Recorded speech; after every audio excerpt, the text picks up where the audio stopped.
How's it going, everybody? I am Donut. This is, of course, a Black Lives Matter, all cops are bastards, and trans rights supporting channel. You better be supporting that shit, or you can get the fuck right off this channel. This is X-Men Origins Wolverine.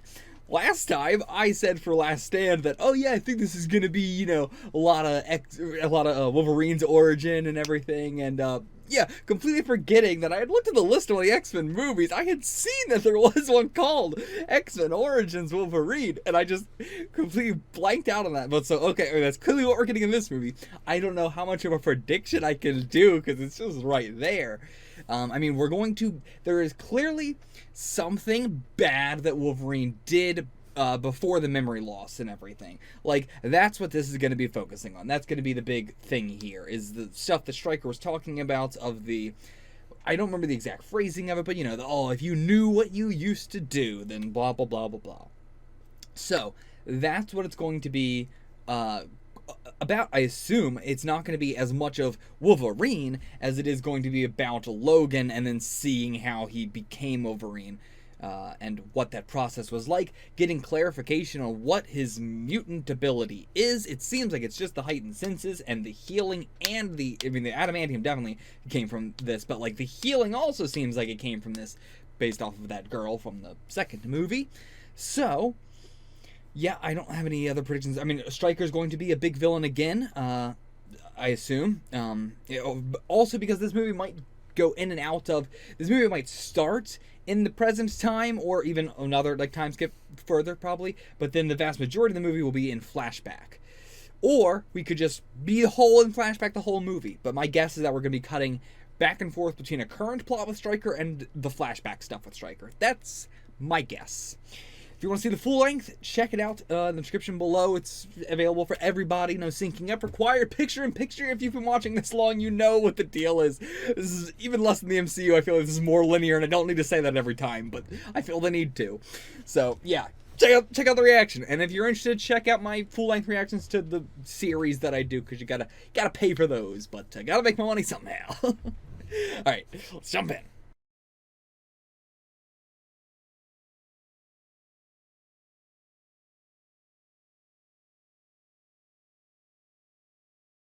Alright, we're here to talk about X-Men Origins Wolverine. Oh, yeah. Hold on, though, before we actually talk about the movie, I feel like we need to have a discussion solely about Deadpool. Okay.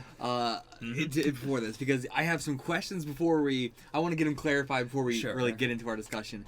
And yeah, so I know that there are, what I know, the Deadpool movies, there are the two Deadpool movies. Yes. I know that their canonical nature is not as canonical as everything else. Sure. Like, that is all I know. That it is not like, that there was question brought into it in some way or another. Sure. You know, the fact that I've heard that enough is what I mean. I've heard something. I don't know what I've heard, but I've heard something about them being different from the normal X-Men movies. So I didn't really expect, you know, Deadpool to appear as a character in any way at all from this. From what I understand of Deadpool in the comics, I thought he was just an immortal character. Like, that was his sole thing. I always thought, I don't know if this is true or not, that he was a mutant, and then his thing was just, he is, like, immortal. Like what we saw at the end where, you know, you could cut off his head, and I think the only thing I'd ever seen of Deadpool was a one-page comic thing that somebody posted, like, somewhere, of, like, him getting his head cut off and just putting it back on, which is why that's the only thing I know about him. Is that true? His only power in the comics is being immortal? Yes. Okay, so, knowing that, I am so interested in his name as Deadpool, because I've never thought about that in any way. But in this, it, like, you know, Deadpool, it took me until the very end of, like, oh, Deadpool is in, like, it's the pool of all the dead people's abilities.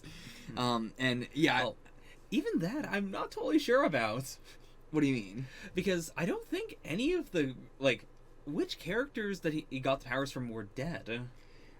John, yeah, I guess they don't need to be dead. Yeah, but, like it is just cloned abilities. Yeah. Yeah, but, that's true. They don't need to be dead, but it was they're going around killing these people and taking their powers. They didn't need to, but that is what they were doing anyway. You know, just by nature of all of them were like even like Wade's ability to be able to be that strong and deflect bullets or whatever the hell that was. Yeah. Is included in this Deadpool, I assume. Sure. Like, you know, they're basically counting him as like a zombie. He is like Wade is dead, Okay. and this is Deadpool. Yeah. So, yeah, anyway, just really, really dope-ass fucking name. Like, you know, I mean, that's not what it's supposed to be at all, but amazing, like, working it into being, like, a pool of all the dead people's abilities. Really cool. It made me go, like, why is he called Deadpool in the comics? Like, so, I get, is that going to come up in the movies? Like, the Deadpool movies? Or is it fine to tell me now? It will come up in the movies. Okay. So, like, I don't think it's that big of a deal, but you you may as well just wait for the movies to bring it up. I am very interested. I'm so curious to what it could be besides this. Like, it feels so designed for this. Right. It's like it's I don't know what it I don't know. Yeah, but okay, so that all aside, I think that's pretty much all the confusingness I had around the Deadpool stuff. I think I will say flat out. Usually, I don't like tell you things about future movies. Yeah. But in this case, like, I will blankly say that like this Deadpool is not the Deadpool in the two movies moving forward. Do they address it in any way? A little. Okay, I mean, yeah. I mean, it wouldn't be that weird, you know, if they were just like, yes, that was somebody named Wade, and then they were also Deadpool, and then we're trying to make a Deadpool 2, and it doesn't go correctly or something like that. I hope that's what it is. Like, it shouldn't be that weird to introduce a new Deadpool. You know, it's just, it's not going to be that weird. As long as they do it in a way, you know, I don't know how they're going to do it, but I hope they address it in a way that, you know, even if it's a offhanded remark or whatever, as long as it makes sense, you know, I'm fine with it. As long as it's not a meta joke. I know Deadpool, I hope it's not just a meta joke. I want it to be an actual explanation as to why, like, you know. But again, I think it makes total sense why they would just try to make another one, and then it just didn't work that time. And, like, it only had Wolverine's healing abilities, or Victor's healing abilities, whichever one. Yeah, so there's plenty of reason they can make it work. You know, but I'm glad that you did clarify that going forward. Because, I mean, I was very, like, knowing that there was the Deadpool movies, and also knowing that we had a conversation of, do I even need to watch them? Are they a part of the X-Men thing? And there was, like, I don't know, you know, yeah, either way. So I was going into this like okay, I don't think this is Deadpool, and once it's at the end, I'm like, okay, it is Deadpool. It is Deadpool. Yeah. But yeah, so. Yeah, like, there's some weirdness there. I mean, I don't, it's not like I've seen trailers for Deadpool or anything, but I know what Deadpool is like as a character in general, and I mean, that ain't it. Yeah. That's not it. So, like, yeah, immediately I could tell they were doing something very different. Yeah. But I'm glad that it isn't, like, you know, just two basically the same characters and they're different. Like, if there's going to be, I assume, I mean, not even I assume, I know what even Deadpool looks like and everything. Yeah. Also in the way that he holds himself, and it's a totally different thing. Yeah. Which prevents it from feeling too weird, I think. So, I mean, let's just talk about all the Deadpool stuff to get it out of the way. Sure. Because I'm sure, you know, that's some very interesting stuff. And then we'll talk about the entire rest of the movie. Okay. Let's just do all the Deadpool stuff right now. I know about Ryan Reynolds, you know, doing a hell of a lot throughout his entire career in order to do Deadpool. Yeah. Like, you know, basically, I'm just going to become an actor so I can be Deadpool. Yeah, so I know about all that, which is also why I was like, well, this can't be Deadpool, because I know he did all this to be Deadpool. Right. You're telling me that he played Deadpool so he could play Deadpool? Like, what the fuck is that? That's insane. Like, he was an actor before he learned about Deadpool, but like, the big thing was there was a previous Marvel movie he was in, playing, you know, completely unrelated character, unrelated universe. And, again, I have said this to you, like, I haven't said in a discussion or anything. Like, I know that he plays Green Lantern as well. He plays a Marvel character. Yeah. Does he play any other, like, superheroes? Not that I can think of off the top of my head. Okay, but the one I'm guessing for the Marvel one, like if I had to cast him, I would cast him as Johnny, Human Torch, in one of the Fantastic Fours. I don't know which one. There's a couple of them, but yeah, that's what I would do. I can definitely see that.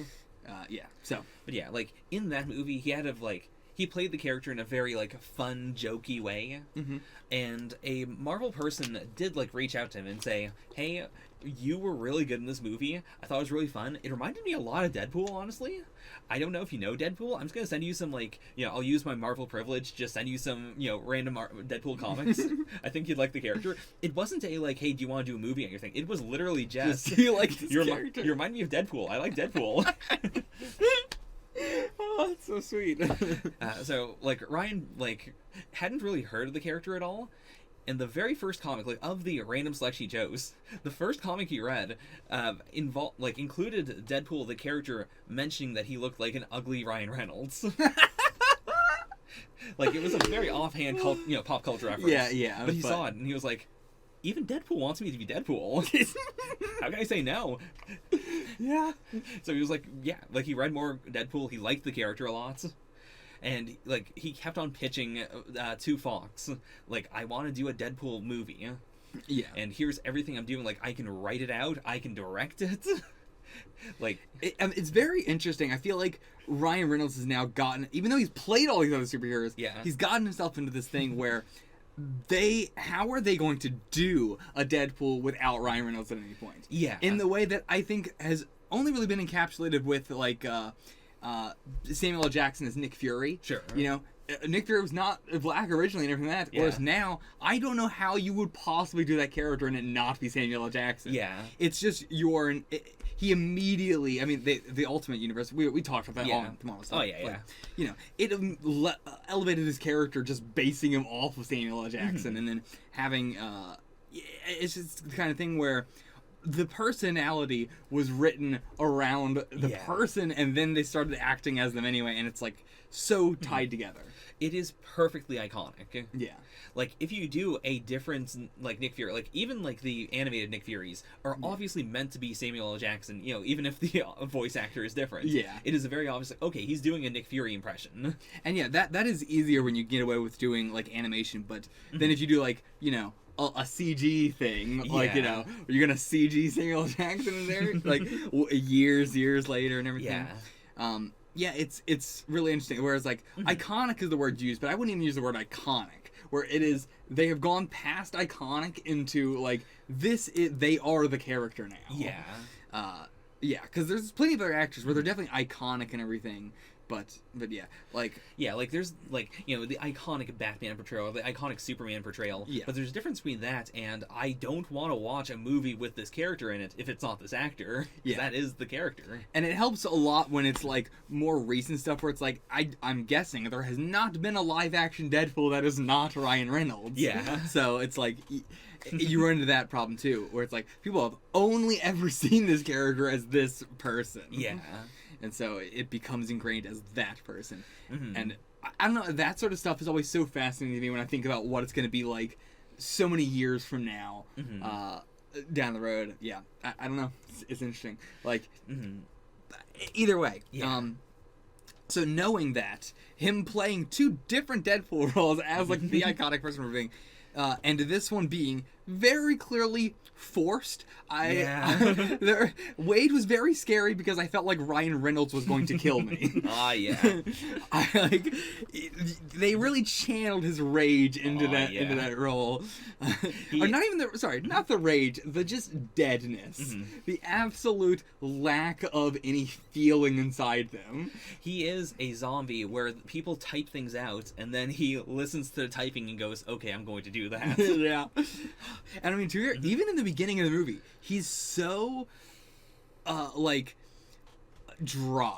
Yeah. Like, yeah, so unbelievably dry. They don't, like, try and make him the, like, they're not trying to make you laugh at his jokes. Like, I don't think in the performance he is, and also, even in the writing, I don't think they were trying to make him a funny character. They were really trying to make him the, like, evil one. Yeah. Which, again, Ryan nailed it, which is how dead he felt. Even in like the scene where the elevators pop open and he's cutting down all the bullets and everything is so fucking cool. The song is also really dope. Like I don't know why that song is sticking in my head so much, even though it's just like an instrumental quick track that takes like 10 seconds. But so good. But yeah, his entire time just dead face.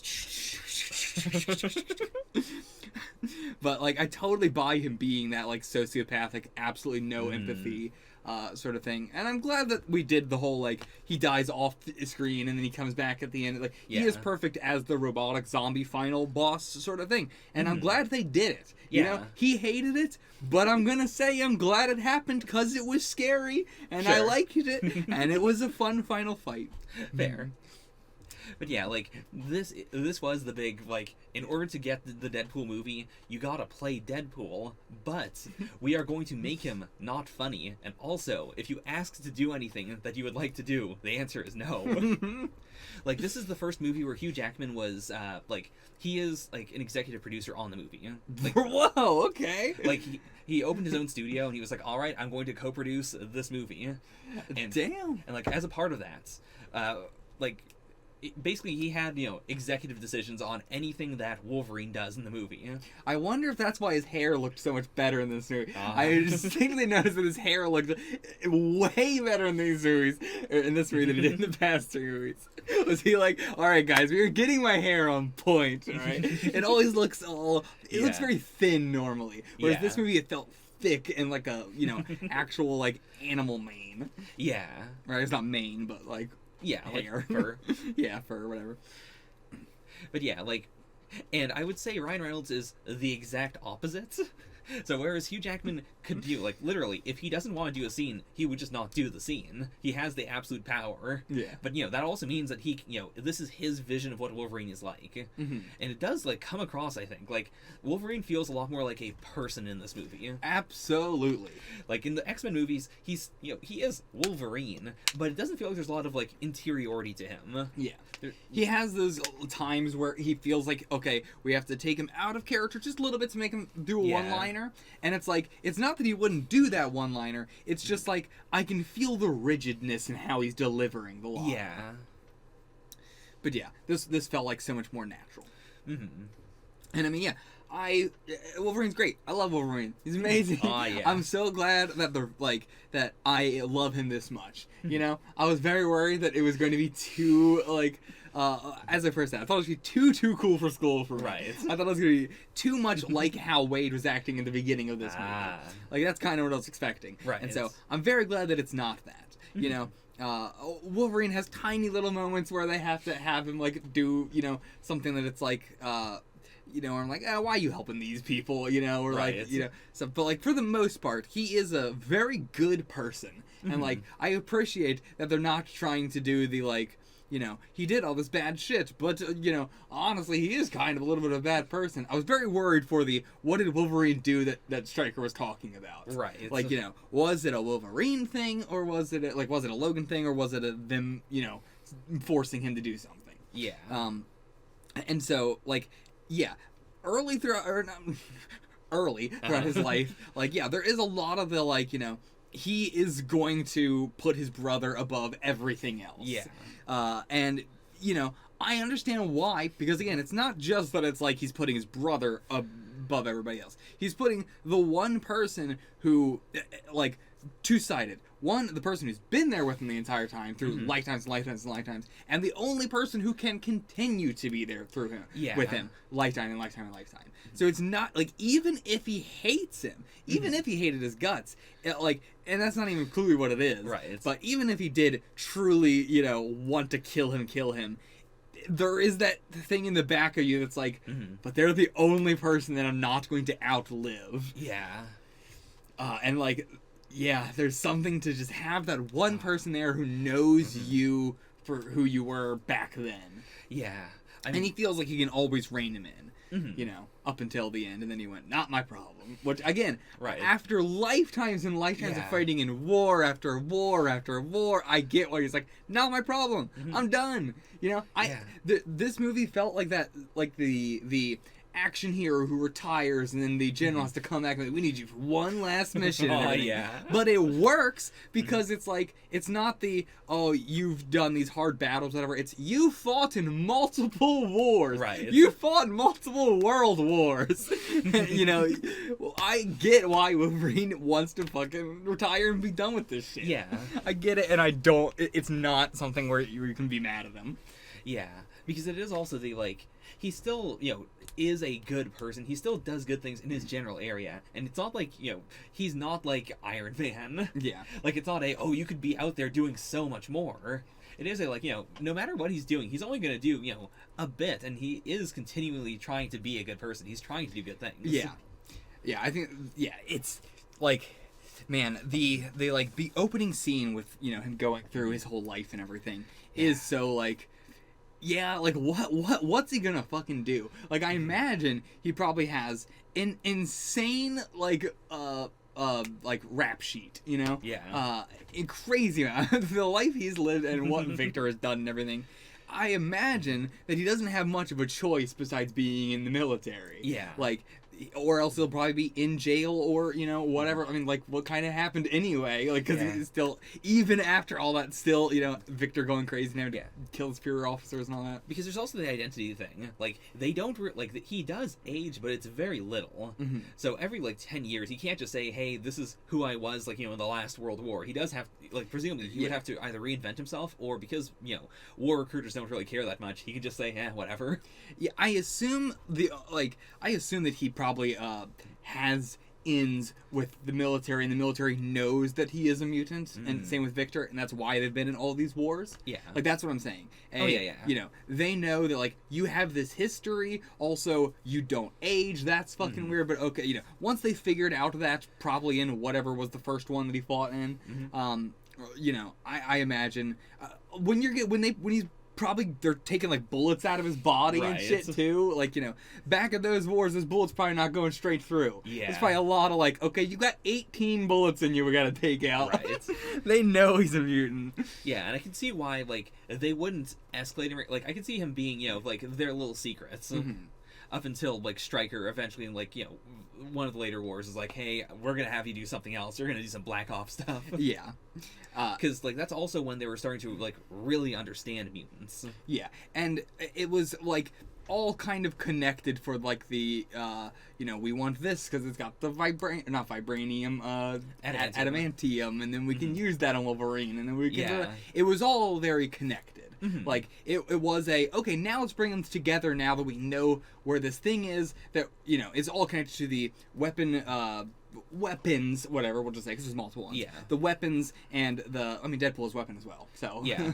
But yeah, all that. Just trying to turn these mutants into a singular weapon. Makes sense why they were trying to get them all in one place and get them feeling like a team, so that way they could manipulate, you know, them and have them kill each other. Agent Zero probably ended on it, like, the whole time. I wonder if they were originally planning to do it to Agent Zero instead of Wade.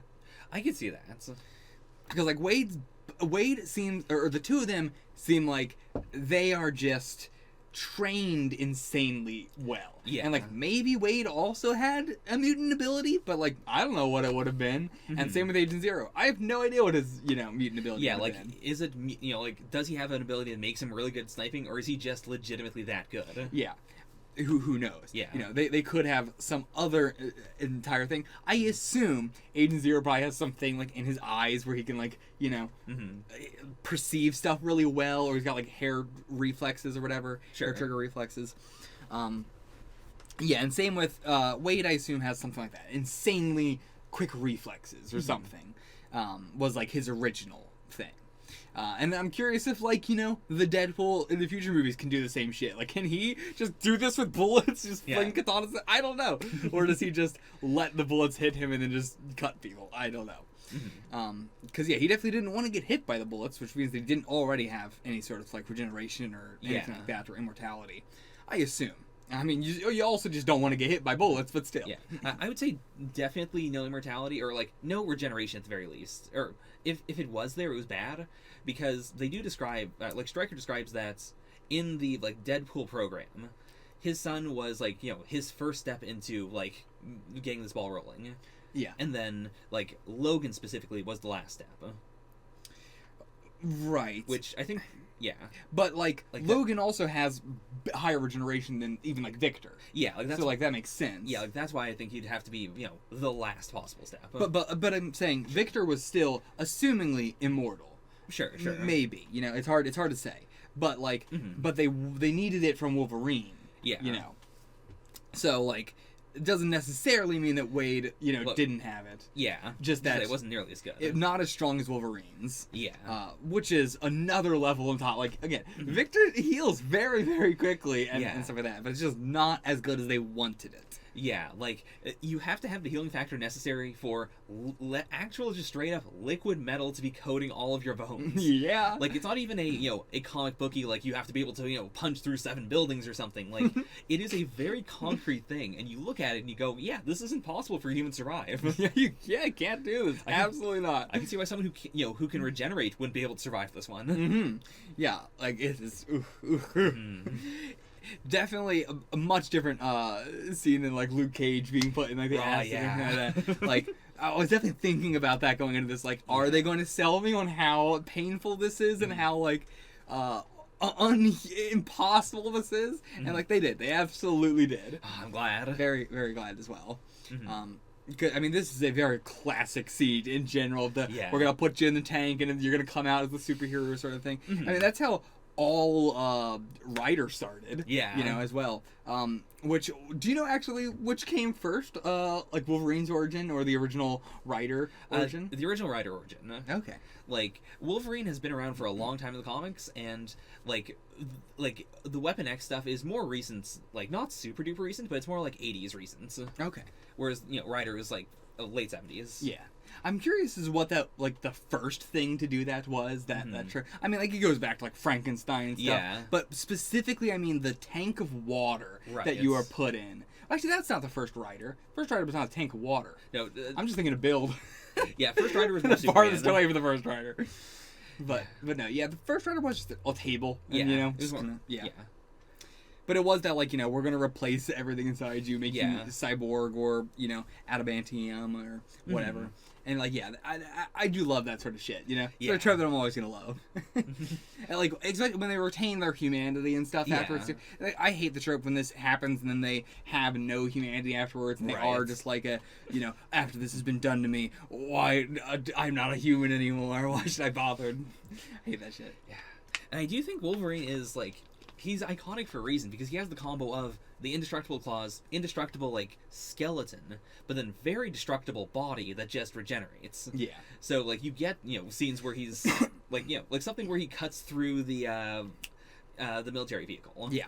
Like, that only works because of all 3 things. Like, he's heavy enough that, it's not going to, like, pull him away. His claws won't break because he can cut through them, and he's got the regeneration, so, like, if something goes wrong, he's still fine. I will say that, I mean, in the second movie, they have the lady with the extremely long adamantium fingers, which has no weight, but they would have equally as well had her slice right through that car. She does that during the fight with Wolverine, essentially. Yeah, and I mean, I will admit, there's going to be some Wolverine stuff that is also like I don't know how you did that. Yeah, but like that thing still bothers me with the lady with her fingers slicing these stuff. But like I think this movie still has sold it on like the adamantium is incredibly strong, but you have to also think of it like it is vibrating or something. Like, it slices through stuff like butter when you don't even really put any pressure on it. Yeah, like you could just go very slightly like this down like actual metal, and it's just gonna cut right through, not even in like a weird way, like butter. Yeah. And so you kind of have to go with it a little bit. Like, okay, so it's insanely. It's also just like the sharpest. His claws are the sharpest fucking thing in the universe. Oh yeah. Like, if you can buy that, cap shield absorbs energy, but also he can boomerang it, and also he can, like, bounce it off of stuff, and, like, it'll bounce off the air for a second off screen and then get back to him. Like, it's the same sort of, like, like, general suspension. Yeah. Like, I think the best way to put it is his like, claws feel hot. Like they're just cutting through stuff like they're heated up. But yeah, I mean, it doesn't bother me. It's just like it doesn't bother me because it's been consistent. As long as they continue to keep it consistent, I'm fine with it. There's never been the moment where he's gone to cut through something and it like pulls on him a little bit, Right. or anybody who has adamantium. That's never happened. Even the girl with the fingers. Yeah. So that's what I'm Wade here with the. I'm gonna say Wade for this one, Sure. and then Deadpool for the other one. I think that's a good way of putting it. Yeah. But yeah, with two katanas coming out of his Yeah. arm, it's like, again, that is the weight distribution on that is terrible. Oh, yeah. And it's not how you could not get a good cut in with that. But like, it is so consistent across all three of those characters that it just cuts through it like butter. So where were we? What were we talking about before we got off on a whole tangent of that?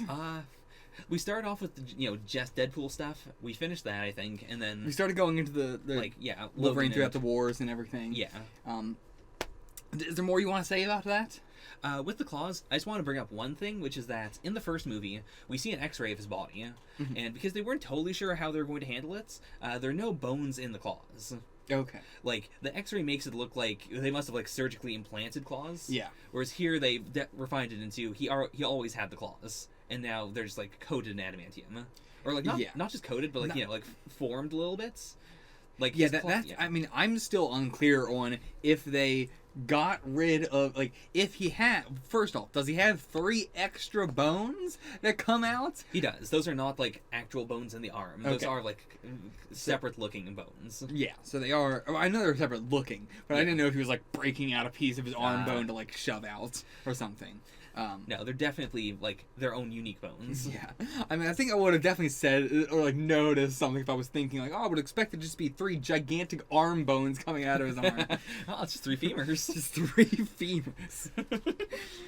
But yeah, so it's separate bones that can come in and out. Did they one of them got broken, so it's I mean, that could just re-heal and everything, but again, yeah, is it covered, or did they break it and attach this to just the part of it where it comes out, or it doesn't really matter. Yeah. But it is clear though that it is not a device that is chunking these out. That is also a part of his ability. Yeah.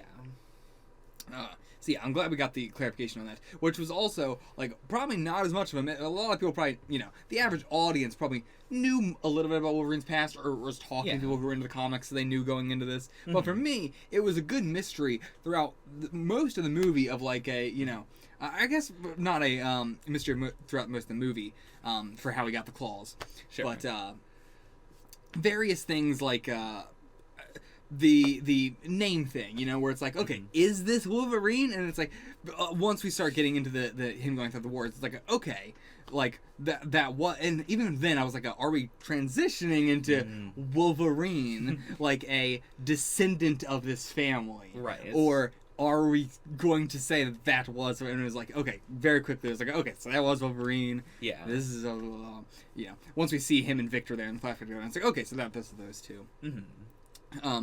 But yeah, I mean, once in the opening, once he's the kid is taking out the claws and stuff, I'm is this even Wolverine, or is it? And also, what does that mean? Because I'm in the mentality of that's not his mutation, right? So it's what the fuck does that even mean that he can do this? And it took me a while to be well, I guess it's not that weird. They could just attach the adamantium to that, But yeah, when I first saw it, it felt like a big mystery.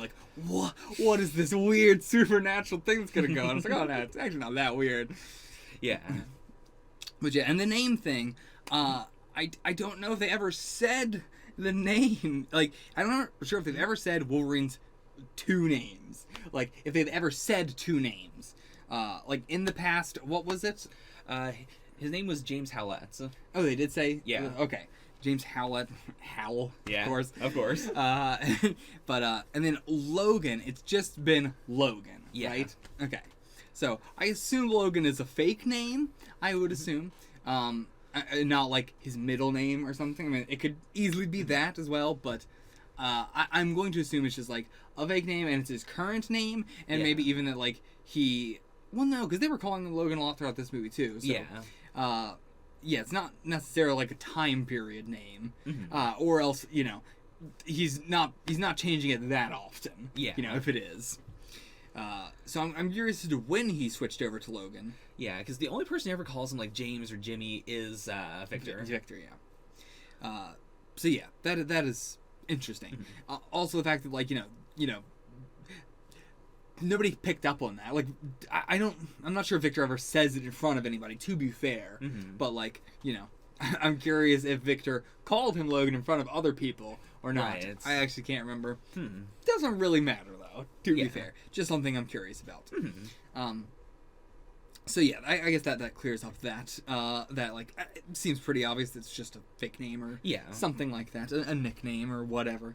I wonder which one he would prefer. Like, you know, if it is like he tells the people at the house for gifted individuals and all that, like, you know, he says his name's Logan there. It's because he had like the dog tag. Oh yeah, it is because he has the dog tag and everything. Yeah, I guess that is why he just goes by that now. Yeah. Also, did Gambit call him Logan? Oh, I don't remember. I think so. Gambit probably said like, "Hey, Logan, it's time to go" or whatever.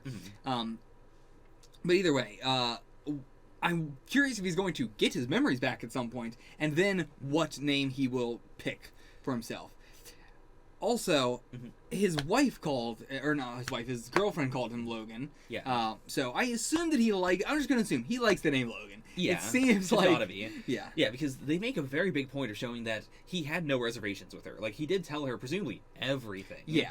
So, he would not be hiding anything from her. So, he definitely likes the name Logan. Yeah.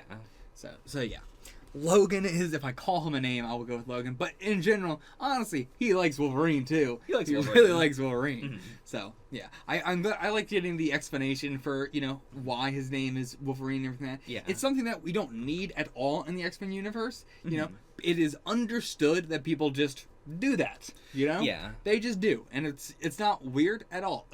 People do that in real life. It's just nicknames, but you know, even more reason to have a nickname because you have a cool power. Yeah, I think there's an interesting separation there of we understand why he would have wanted his name to be Wolverine, like why he would want them to like put it on his dog tags. Yeah, the dog tag I think is more important. Yeah, because in like once he loses his memories, there's no real reason besides it's on the dog tags, like it's a connection to his past. Yeah, and it like the reason why it actually needs an explanation, I think, taking it back, it actually did need like Wolverine needs an explanation. Normally these names don't, but because it is on the dog tag, everybody is going that. How do I put it? That immediately implies that just like his code name in the military was Wolverine, right? And like he just fought in the military, and like that is true. But the fact that like he was not in the Wolverine as like code name, or he was not in the military as code name Wolverine or anything, right? It's like, so, I think that is what the clarification needed to be. Yeah. Of like it's not just like his superior officer was like, man, you fight like a Wolverine. He chose it for himself. And yeah, definitely a like he could not remember the actual name that she said, and he's like, oh, what was the translation? Wolverine. That's me. Ah, yeah. I love that. Yeah. Their relationship was, very solid for, just a one-off in this movie only sort of thing. She dies in there. Yeah. Like, it's all so self-contained. But they sold me on it. Didn't see the twist coming, surprisingly.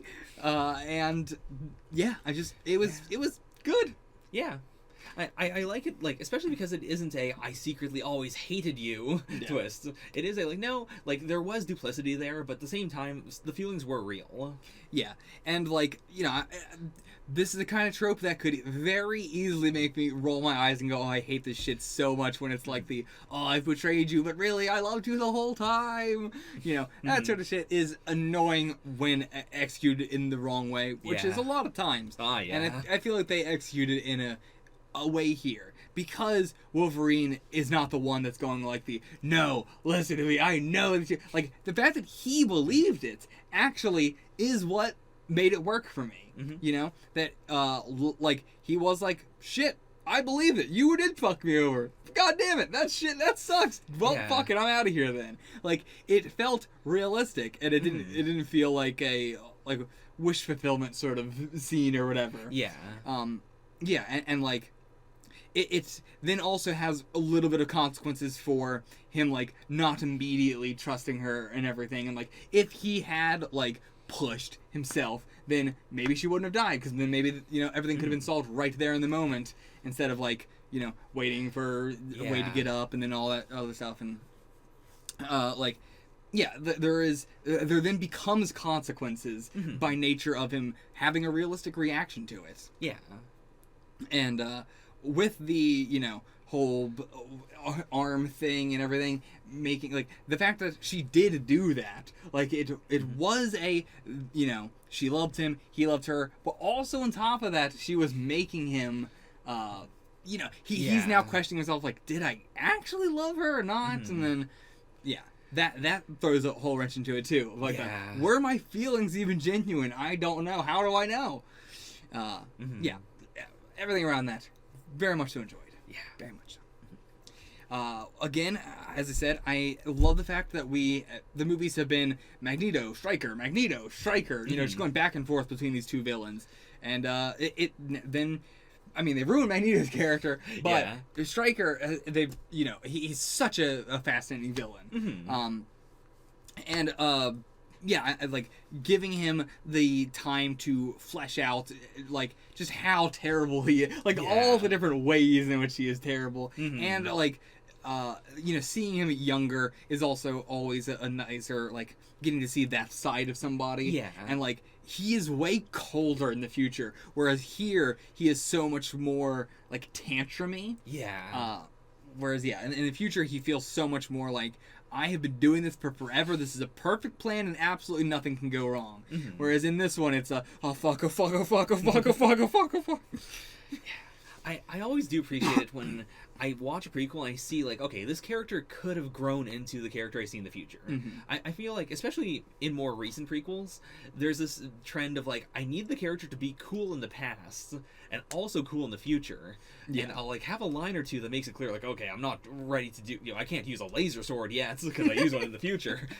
But it's like, well, they didn't really change that much then. Whereas, like, it does make me like X2 more, because I can look back and see, like, okay, this is a long plan that Stryker's been building up this whole time. Yeah, and it clarifies some of the questions I actually had about his son. Can't remember the name. It's like Jason or something. Yeah, it was Jason. Of like was he using Jason's own manipulative stuff on Jason? Which I think this movie basically implies yes. Yeah. Like, so I was not expecting to get any more of that. I was lost hope, and I was like, we're not going to get fucking any more Jason, are we? Right. That's not going to get an answer. And no, we got an implied answer. Yeah.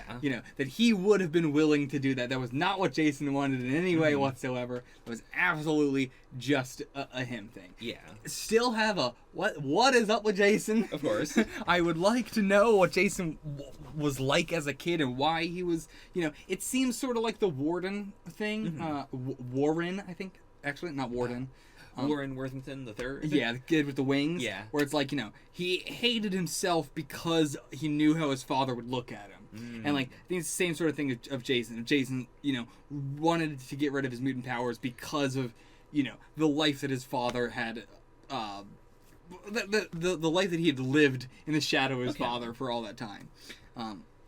But both with Warren and with Jason, I would like to see that, rather than it's just like I know these kind of characters, I know these kind of people.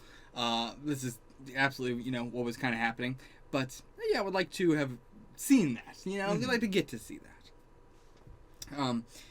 But I just glad that we got more of Stryker as heavily as we did, even though we had all these other villains in this movie as well. Oh, yeah.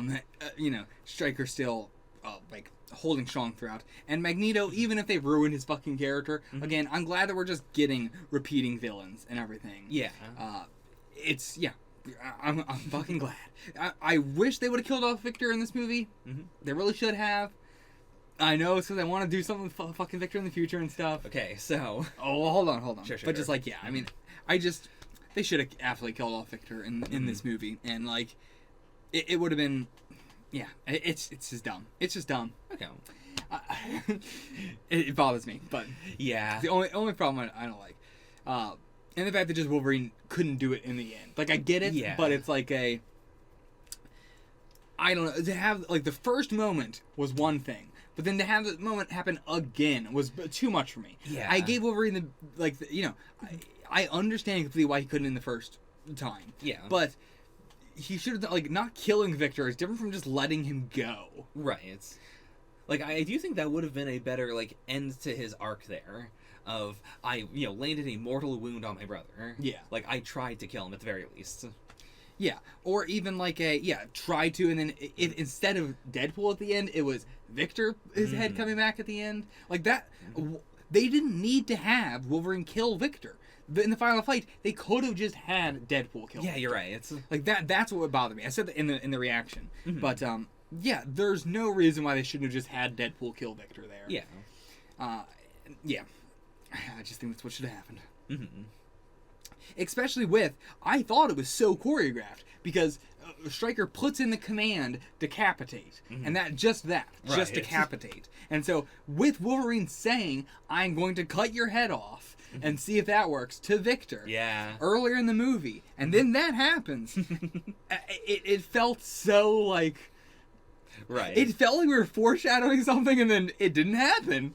That felt like the most missed opportunity in the world. I don't know what the other scenes were for then. Yeah, I can definitely see that. But yeah. So what do you want to say about Victor?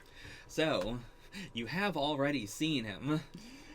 Okay, so you told me this off camera of the... I don't know, like... All you have said, all you said to me was, do you remember Victor from the previous 3 movies? And then I said, if I was paying the most attention possible, like if I caught literally everything, all the little tiny implies, could I, would I be able to imply that Victor was there, or is it solely a, like, later on in the movies they were like, by the way, that random person in the background was Victor? You did tell me, like, it is possible to sleuth out at the moment I am right now. Yeah. If I was paying enough attention. Do you think I'd be able to sleuth it out? If you really wanted to, you could. What, like, did we see Victor as a character? Yes. Okay. So not just like a crouch out of a bunch of mutants and we just see like...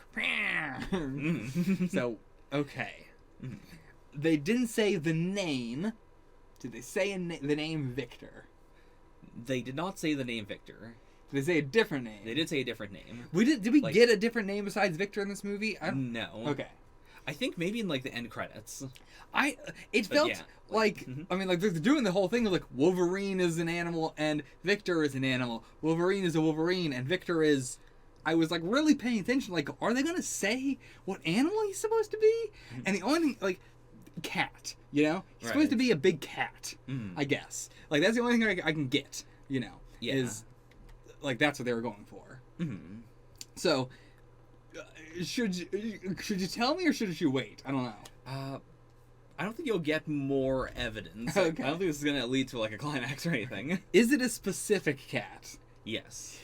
Is it the only thing I would think of is Saber-Tooth Tiger. Nailed it. What? We already had a Saber-Tooth Tiger. That's him. Wait, he was... Oh my god. I was thinking that during the movie. What does that even mean? What does that even mean? That's why in X1, Sabretooth picks up Wolverine's dog tags and looks at them. How in the world did... What? What? He got so big. What happened? What happened? And why did he not care that his brother was there? What do you mean he looked up at the tags and saw they said Wolverine? Why did he look at Wolverine and go, that's Wolverine? He was upset at Wolverine. He was very mad at Wolverine. I would say he was Wolverine's nemesis in the movie.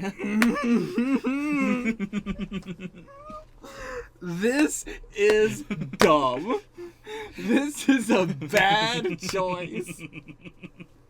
Like, this has to be I mean, okay, walk me through the reason for any of this. Why? What came first? Okay, so, in the comics, Sabretooth and Wolverine have always had a weird connection. Okay. Where, like it's been, like, explained multiple ways, and sometimes it's been a lie. But, like, they definitely knew each other when Wolverine, before Wolverine lost his memory. Okay. In the first X-Men movie, all they were going off of was, like, again, we want to have the weird connection there. Didn't get that at all. Really? No. See, I definitely think in X1, like, they have a connection. Maybe if I rewatched it, I mean, sure. Going through it for the first time, absolutely not. Saber, to me, was the absolute, like, not a character, where, like, they are the big dumb brute who we're just gonna go, they're just gonna stand around and go, and they're gonna be too dumb to do anything, including talking. Right. Yeah, and I do think you can read the scene where he takes the dog tag, like, in that movie itself as just a, like, oh, this is the guy I beat up. I'm going to beat him up again. I want his dog tag. Yeah, I mean, I took it solely as they want to show us, the audience, that his tag says Wolverine. Like, that's all I thought it was, It felt so, like, just, we just want to put this in front of the camera. So, in this movie, like, in the pre-production for this movie... Or, to be fair... I think in my reaction, I thought that he was hunting Wolverine down specifically. I mean, that's what the whole movie was implying anyway. Yeah. That's what the movie's doing. Like, yeah, that's what they're doing. We weren't going for Wolverine, we were going for Rogue. And I do think it, like, the idea is supposed to be, like, Victor there, and I'm pretty sure in the credits he is, like, labeled Victor, which would be the thing that I think would tip you off if you were to do a rewatch and, like, look really closely. Oh, okay. Like, they just call him Victor Creed. Gotcha. Wait, so he's Creed? Yeah. Okay. They had said Creed at one point in this movie, and I was like, am I forgetting somebody? Yeah. It is a, Wolverine is James Howlett's. Yeah. Yeah, Victor Creed. Yeah. Yeah. But yeah, thank you for clearing that up. Yeah. Again, weird that they didn't even, like, say his full name in, like, succession. They might have, but I don't know. I don't know when they would have, to be fair. Yeah. Like, there's nobody that's talking to him professionally. True. You're right. But yeah, so back to the Sabretooth thing. So, I think enough time just passed from the first movie where they were like, well, everyone loves Sabretooth, and I guess we'll just do them. I guess we'll just have them be Sabretooth. Oh my god. Like we definitely need to, have them be mortal enemies in some way. And how do we do that? Well, what if they're half brothers, actually? I would be fine with it if Victor also got shot in the head and didn't remember his memories or anything like that. Right. But the fact that Victor has these memories, I don't buy it. I don't buy it. I'll go back and look at the weirdness or whatever that Sabretooth had, but I cannot imagine that the Victor in this movie is the same as that Victor. So, there is a tie-in comic that bridges these two, in which, I mean, the canonicity of tie-in comics is extremely loose, but I will say it because that is, like, that's the only other thing we really have between these 2 points. Sure, yeah. I don't know if I should do, like, a reaction to it or anything. Yeah. The explanation is that, like, he, like, underwent a, like his mutation got stronger over time, and that, like, both... Over time? Yeah. Over time? They've had lifetimes! It's only the first 100 years. After that point, it really started getting spicy. What do you know? It's not even for 200 years. Not necessarily, because... Well, almost 200 years. Sure. Yeah, because that was, like, late 1800s. What? It was late 1800s? I thought it was early 1800s. Was it? It might have been early. Well, yeah. Give me that date. 1845. Yeah, so, like, exactly in the middle. So mid. Okay, yeah. Never mind. I mean, we're still getting close. Well, not. Like, by the time World War II ended, that was 100 years. Yeah. But I was thinking present time, where we're getting up to about 150. Yeah. But yeah. Present time in terms of present time in where I am in the X-Men universe, not present time here. Yeah. But anyway, I don't know why I thought it was way earlier 1800s, but still. Still lifetimes. Still 100%. About 3 lifetimes so far. But yeah, so the comic explains that because his, mutation got stronger, that is both why he got so much bigger, and also it, like, squeezed his brain. Squeezed his brain. And so he doesn't have amnesia, but his brain went bad, and that's why he can't speak, and also why he's so chill. Why he's so chill. Why, his deal with Wolverine is much toned down. It's not like a "I recognize you, brother." It is just a oh man, like the comic is definitely like someone was told you got to bridge this gap, rather than that being like an actual thing. What happened with Saber at the end of X-Men? I can't remember. Like Wolverine not kills him, but yeah, I think he just like kicked him into the water. That's it, and just kicked him in the water. Yeah, like they had a fight, and Saber was. I can't remember how the fight ended. Yeah, like Toad as well. Wait, Toad is the name, right? Yeah, Toad is his name. Still out there, assumingly, could be dead. Could have gotten fried that much. Right. But I assume if you fall in water, you're gonna come back in another movie. Yeah. There was somebody in this movie that looked like Toad, actually, in like those cages and everything. I didn't know if we were implying that or not. Was that supposed to be Toad? I believe so. Okay. Like, there's a lot of like references, both like characters that existed, that exist in the movies, and also just like a bunch of comic characters. Yeah. There's like, let's just do a bunch. Yeah, and honestly, I'm getting more used to it now. Where it's like, I see that, I'm pretty sure that's Toad. I'm not gonna say it. I'm just gonna wait into the discussion and say, was that Toad? Okay, that was Toad. Cool. Mm-hmm. But yeah. Again, it makes sense why, actually, that is interesting. Magneto would have had to have gotten Toad from the school then. Yeah, or, either he was from the school or, Toad, was at the school and then chose to leave at some point. So that's also possible. That's also possible, yeah. Yeah. But I don't know why he would choose to leave and go, did he just choose to leave and then do something else and the Magneto found him? Because it's not like he would be going to Magneto. Right. Because Magneto had nobody except for... Also, it does... The one thing that feels more realistic now is the fact that Magneto wanted to do this whole plan with just 3 people. Toad was probably just some random-ass person that he found. Yeah. But getting Victor specifically makes a hell of a lot of sense. Like, that is an insanely powerful person. Yeah. Apparently did not go so well for him because he got shitty bad Victor who's got amnesia and just can't... His brain is squeezing his mouth too tight to talk. But I get the plan. Yeah. I get let me get the one guy who can, and then it also makes sense of, well, why would I want Wolverine when I got this other guy who can heal? Yeah. Yeah. So that at least makes more sense. Even if yeah. If you want, you can imagine that instead he found a protein bar plant. He ate all the protein bars and he got really big.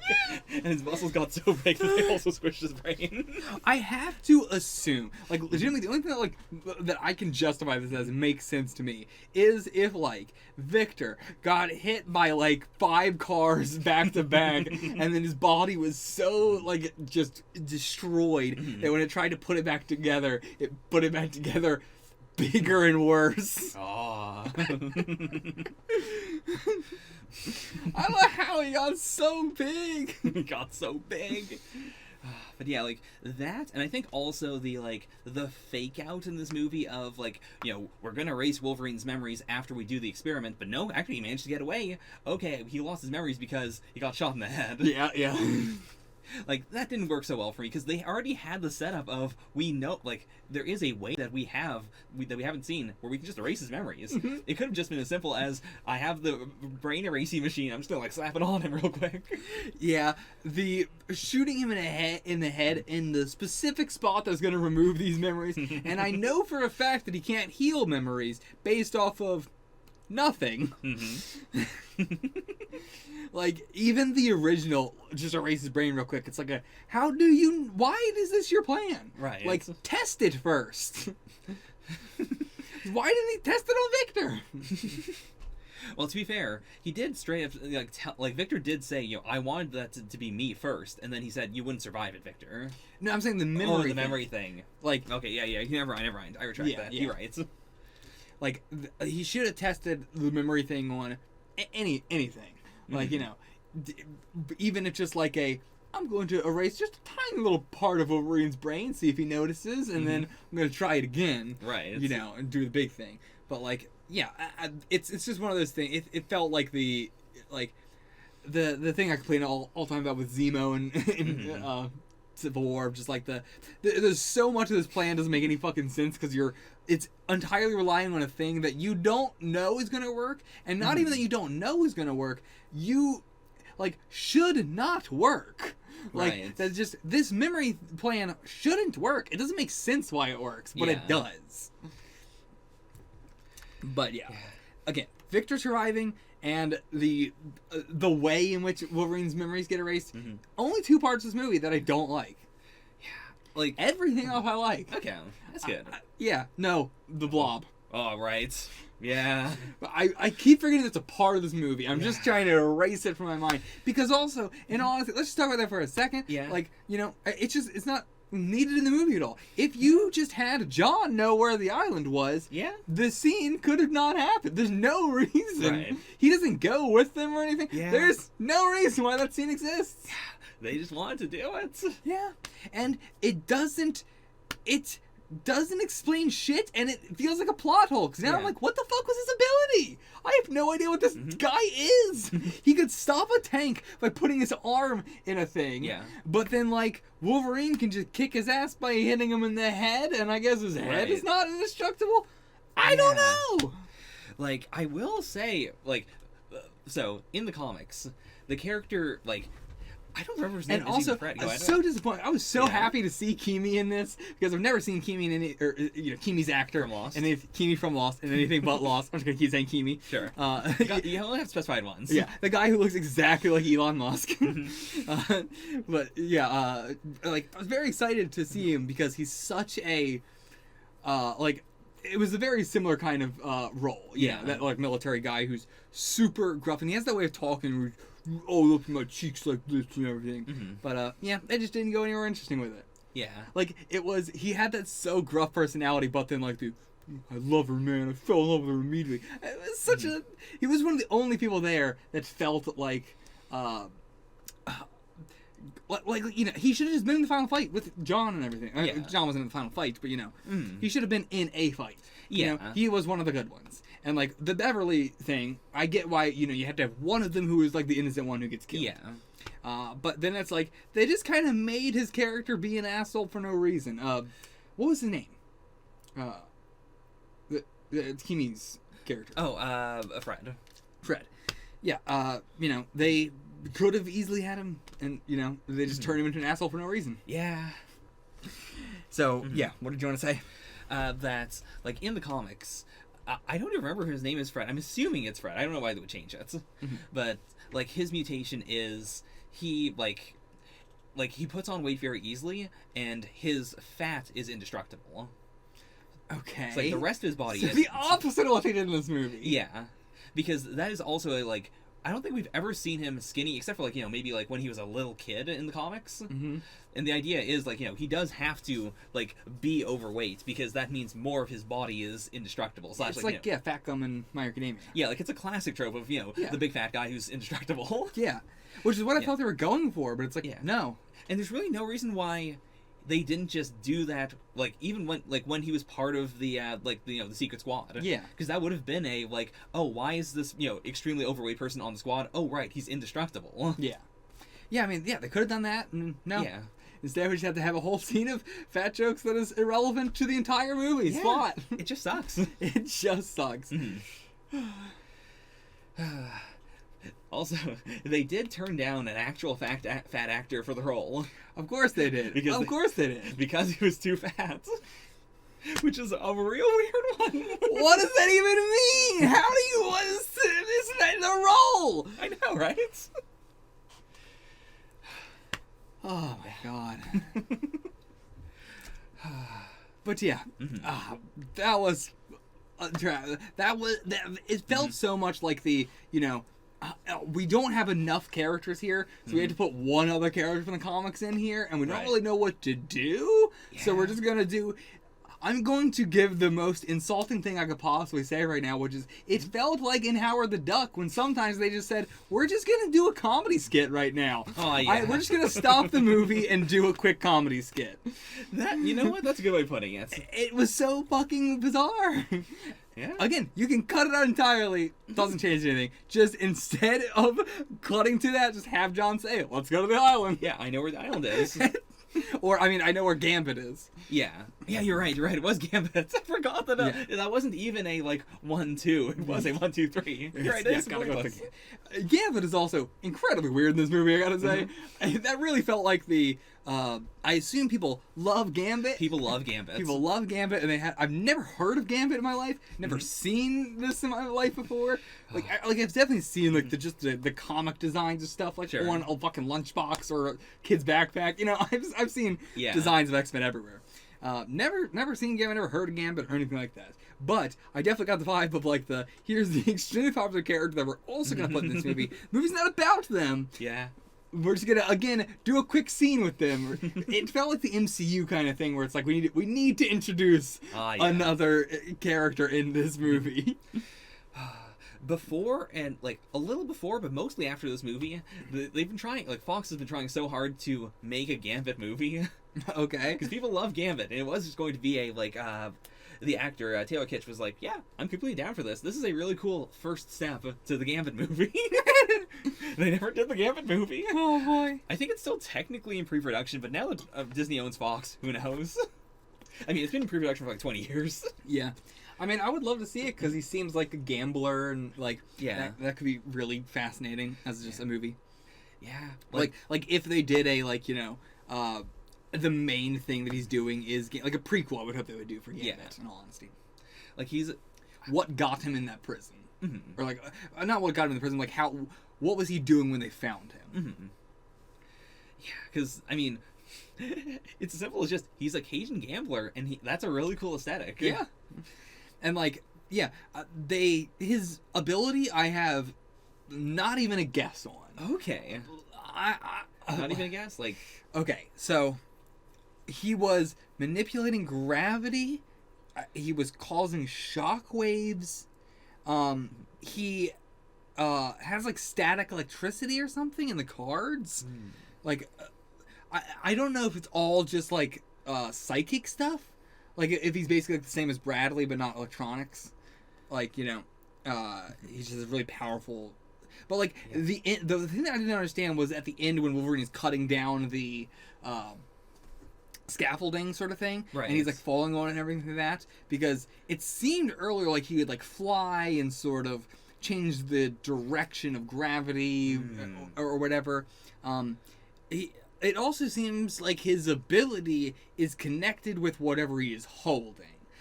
He can't do anything to himself; he can only do stuff to objects. Okay, I think. Because there was a lot of he was doing stuff with the cards, or he was doing stuff with the staff and everything, but it wasn't just one thing was a channel thing. Right. It seems like he has to channel it through something. Mm-hmm. But yeah, the staff seems to be his big thing. But I don't know. I don't have a guess as to what his mutant ability could it be. Okay. Again, also because these mutant abilities are so there's not a word I can ascribe to it. Yeah. So it's hard for me to talk about the mutant abilities because they all seem to have sort of underlying rule sets. Yeah. This if this, but not if that, but if this, then that. A lot of complicated rules to the mutant abilities. Yeah, it isn't a singular power system. It is every single mutant sort of has a different thing going on. Mm-hmm. And I do really appreciate that. And yeah, it makes Gambit feel if I had to put it in terms, he is the magic man. His mutant ability is magic. And that's really what it is. Sleight of hand magic, sort of making things just seem really weird and abnormal. In terms he can float and just do this weird stuff or whatever. Again, I don't know if it's floating or if he was using a sound or a shockwave to make himself do that or something. Or, shockwaves are the big thing, but then he also did other stuff that I don't think could be explained by shockwaves. So yeah, I don't know. Okay, so Yeah, I think more people would want me to say this than not. Okay, sure. Yeah. So his ability is that he can charge up objects with kinetic energy. Okay. So it is a like his big thing in the comics is like charging up cards. Like he always has a deck of cards. He can he flips them around. He flings them, and like he can either make them go into something really hard or just like make them explode. Mm-hmm. And so like all of the powers that we see are in this movie are supposed to be like him charging something up and then either like releasing the charge from that thing, or like because they're charged they can be a little floaty. Okay. Yeah. Or like that makes sense. Yeah. Like he's like blasting it through the air. He's like blasting it into the ground. Yeah, so it's like kinetic energy in the sense that it's also a little bit like static electricity, and like that's how he's making them float and stuff. Mm-hmm. So like their kinetic energy is. It's very pseudoscience-y, but like I get it. I can go with that. Mm-hmm. It also makes them glow. Yeah, the big red glow I think is what most people would remember. It would be oh yeah, he's that gambler guy and he's got the glowing red cards. Okay. Yeah. Yeah, I like it. It's dope. Yeah. Very cool. Dope aesthetic. So let's just talk about mutant stuff for sure. all of it, because like that is like what everybody loves about superhero kind of stuff in general. What everybody wants out of superhero stuff is mutant abilities. Yeah. Even if it's not technically a mutant ability, they want that. Mm-hmm. There's also the like cool. There's this character has no abilities in the world where everybody has abilities. Mm-hmm. But also, X-Men gets away with that so well with like Charles. Charles is I am the guy who has no abilities because I am a guy in a wheelchair. Right. Like, it is solely that they know that the average general audience is just looking at a guy in a wheelchair as the average man. Yeah. Even if he is probably the most powerful person in the world, aside from maybe Magneto. I do think probably, I don't know if they went on one-on-one, if Magneto could beat Charles. I truly don't know.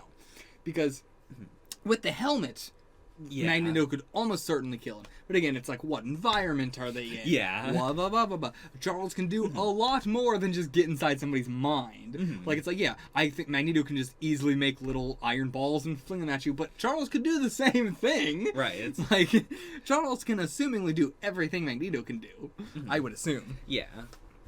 But so they sort of they got they have their cake and they can eat it too with that of the I am the normal person, but I am also the most powerful looking person. Yeah. Just that I'm glad that they are shoving a ton of mutant abilities into these movies now. Whereas like the first one, I was very surprised at how little people there were. Yeah. And we got to see a lot of stuff at the school, which I liked. But yeah, I was surprised at how little people there were in the first movie. I thought it was actually going to be a huge cast in the first X-Men, and then we were going to focus on individuals throughout. Right. But I thought we were going to immediately have a huge cast in X-Men 1. And yeah, so I'm just glad we're seeing more of them, and just having fights where all the people have them, and we're focusing on my ability can do this against this person, but it can't do it against this person, and blah blah blah blah blah. Still getting multiple fights of the two people who can heal extremely quickly, fighting each other and everything. They're just really going all out with the mutant shit, and I'm excited for in the future when we're going to be getting even more of it. It's going crazy and everything like that. Just because I don't know where I'm going with all this. Like, in the MCU, it's taken so long to get any characters that have an interesting fighting style that are not just shooting guns, and even then, a lot of that like Agents of S.H.I.E.L.D., I know why a lot of people, as fascist and terrible as it is, I know a lot of people are watching it because this is the only fucking thing in the MCU with shit like this, where you're every other episode getting essentially people with mutant powers and stuff like that, or like that's why Inhumans was a big like pool and interesting when it was first coming out, and they fucking ruined that. But just getting to see the powers on screen, and even Inhumans really is like boring, where a lot of their powers are not that interesting to look at or show on screen. Whereas in Agents of S.H.I.E.L.D., they, you know, for not having a lot of money for the budget, like, they go all out with the effects and everything like this. And I get it, why people, you know, are there just for that a lot of the time. I mean, that's 99% of the reason I was there as well. And, yeah, I getting to see a lot of the characters that were in Agents of S.H.I.E.L.D. as I don't even know if this was a character in the comics or if this was a, you know, they're just trying, like, if it is a character in the comics that is so similar to an X-Men or a whatever, right? Or if they just created I know a lot of times they just created original characters that were basically, we're just gonna do this X-Men, but we're not gonna say it's that X-Men, right? And you know, they basically did Gambit, but they didn't say it was Gambit. You know, it was an Australian person instead, but it was the, like, essentially, like, I can grab something charged up, make it a bomb, and throw it at something. And it's like when I do it, they're gonna glow red before I throw them at you. And I'm also gonna do it with cards and stuff like that. And oh my god, that is so Gambit. Yeah. So, like, yeah, now seeing that, it's like, oh, that's what they were doing. Okay. There's also, like, you know, first time you ever see the Inhumans, there's a whole Inhumans team where I remember saying, like, guys in the comments, let me know who all these people are. And the comments were like, Novo has given me a lot of, like, breakdowns on comic stuff. And everybody was like, actually, these are not from the comics at all. These are all original characters. And then a lot of those, like, powers came up in X-Men The Last Stand. Like the guy who can duplicate himself a ton, or, I can't think of another one off the top of my head. Was it this movie or the other one where they had guns strapped to their back all over the place? That was Agent Zero in this, right? Yeah, it was Agent Zero. Yeah. Again, because so many characters in Agents of S.H.I.E.L.D. come as just like, oh, that was just a rip-off X-Men character. I thought he was going to do a thing where, like he could, telekinetically use them? Yeah, telekinetically use the guns and everything like that. But I actually like that I actually really appreciate that some of these guys are just, I do something really fast or really well or whatever, and I'm going like, is that a mutant ability? I don't know, but I do like that. Yeah, because the world is also very high. Like, Agent Zero, you know, does the sniper shot, then runs up to the helicopter and jumps on it. Like, it's such a, like, I don't know if he's super strong or if he's just really well trained. Yeah, that shot is the absolute epitome of, like, I rewatched that shot, like, going back to this movie, I rewatched that shot over and over again on loop, like, because it is it's one of the most bad looking shots in the movie, and every time I look at it, I fully buy it. You know, I know it's fake, and it's very clearly fake, and I go, this feels real. This feels possible to do as this character. You know, all these people feel like the movement and acceleration that they are at feels natural, which is a big problem of having a lot of CG. And it's like, even if it's very obvious that it's CG, they nailed the acceleration, they nailed the momentum these characters have, the weight they have, and stuff like that. Like Wolverine cutting through that car or the military truck, or through the helicopter and everything. And when the helicopter is like shooting at Wolverine on the ground, everything is chunky, super duper chunky, thick, and like there's just, you can feel the clawing through everything. You can feel the amount of huge chunks of things flying apart, like when he cuts the rotor and it breaks into not like brittle pieces but chunks. And yeah, everything like that felt like the shot where we're looking from the gun down to Wolverine is, again, one of the most obviously fake shots in the entire movie. And it looks so, like, I buy it 100%. Because it's not just like some dust being kicked up. It is like the ground is being hit with a damn 50 caliber bullet, and it's going blowing up. And, you know, it's all simulated, and I can tell it's simulated because it's so much more easy to see that it's simulated because the chunks are bigger, but that sells it more. You know, and Hollywood has gone away from that into the smaller chunks look, the more realistic it looks, but then it just doesn't have the same impact. And so this movie, even though 99% of it feels like it's being filmed on a green screen, and not even feels like everybody has the green screen aura around them, the like white outline aura around them. That makes it feel more like a prequel, like a dream sequency sort of thing, and it just, I'm glad they went so over the top for all this, and they continue to go so over the top for it. And they're just like, we're going to do the effect no matter what. We don't care. I'm so in. I'm so in. It is Bollywood, but it looks great. Yeah. So I should say now, when this movie, before it came out, there was, I've only realized now after looking it up that was a, like it was just an internet rumor. Basically, almost full work print of the entire movie was released. Okay. A work print is like, an in-progress version of the movie, essentially. Mm-hmm. And the big rumor at the time was that a Sony exec wanted to watch it on his yacht. And so he forced the studio to do a full work print for him so he could put it on his yacht. Yeah. That's not there's no confirmation for that, I guess I should say. Okay. We don't know how this work print went out. The last known source was some guy who sold it to the guy who put it online. But anyways, so that was how most people, I'd say most big comic book fans first saw this movie. It's an unfinished work print, and because a lot of the movie is green screened, there's a lot of the movie in that version just is not done. There's a lot of the wires are just there, or the entire final fight against Wade is just on a void. Yeah. With a rim around it, so okay, I guess that's where they're supposed to be standing.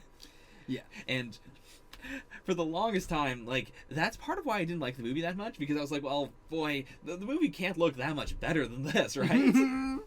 But I do want to fully retract that statement, because it does look a lot better. I get what they were going for. I understand why a lot of things that didn't even need to be CG were CG. Yeah. Because it does, add to the aesthetic. Absolutely.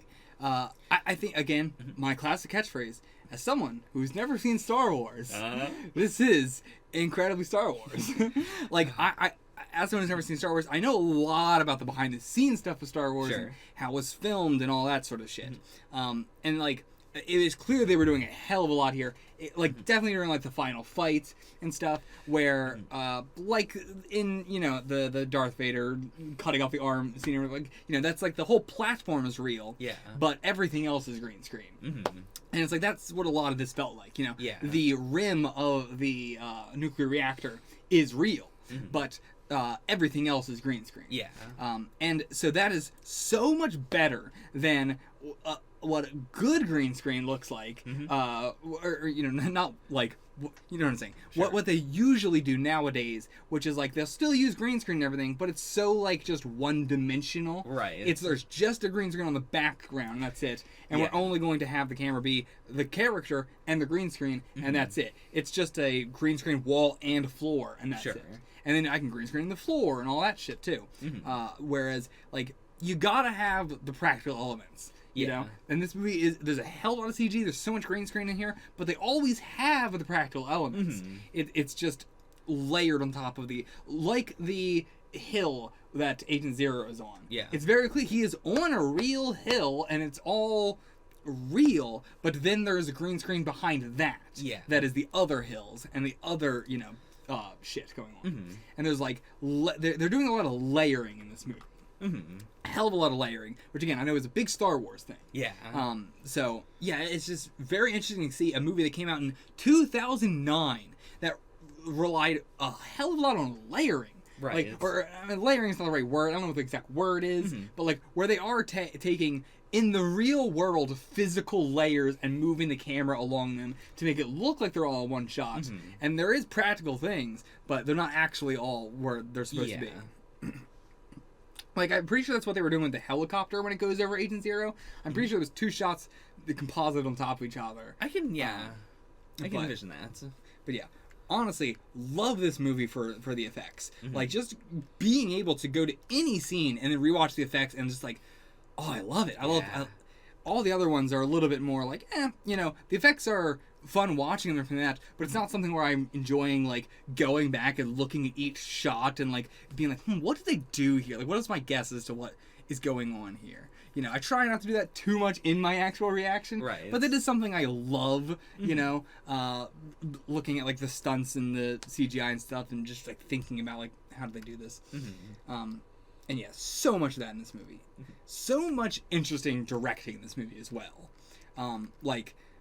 like the camera work was, I don't know, just great transitions, great idea of where to be framing shots and stuff like that. Just overall, this is my favorite one out of the 4 I've seen. By hands down, I mean, by a huge margin. All right. Fantastic.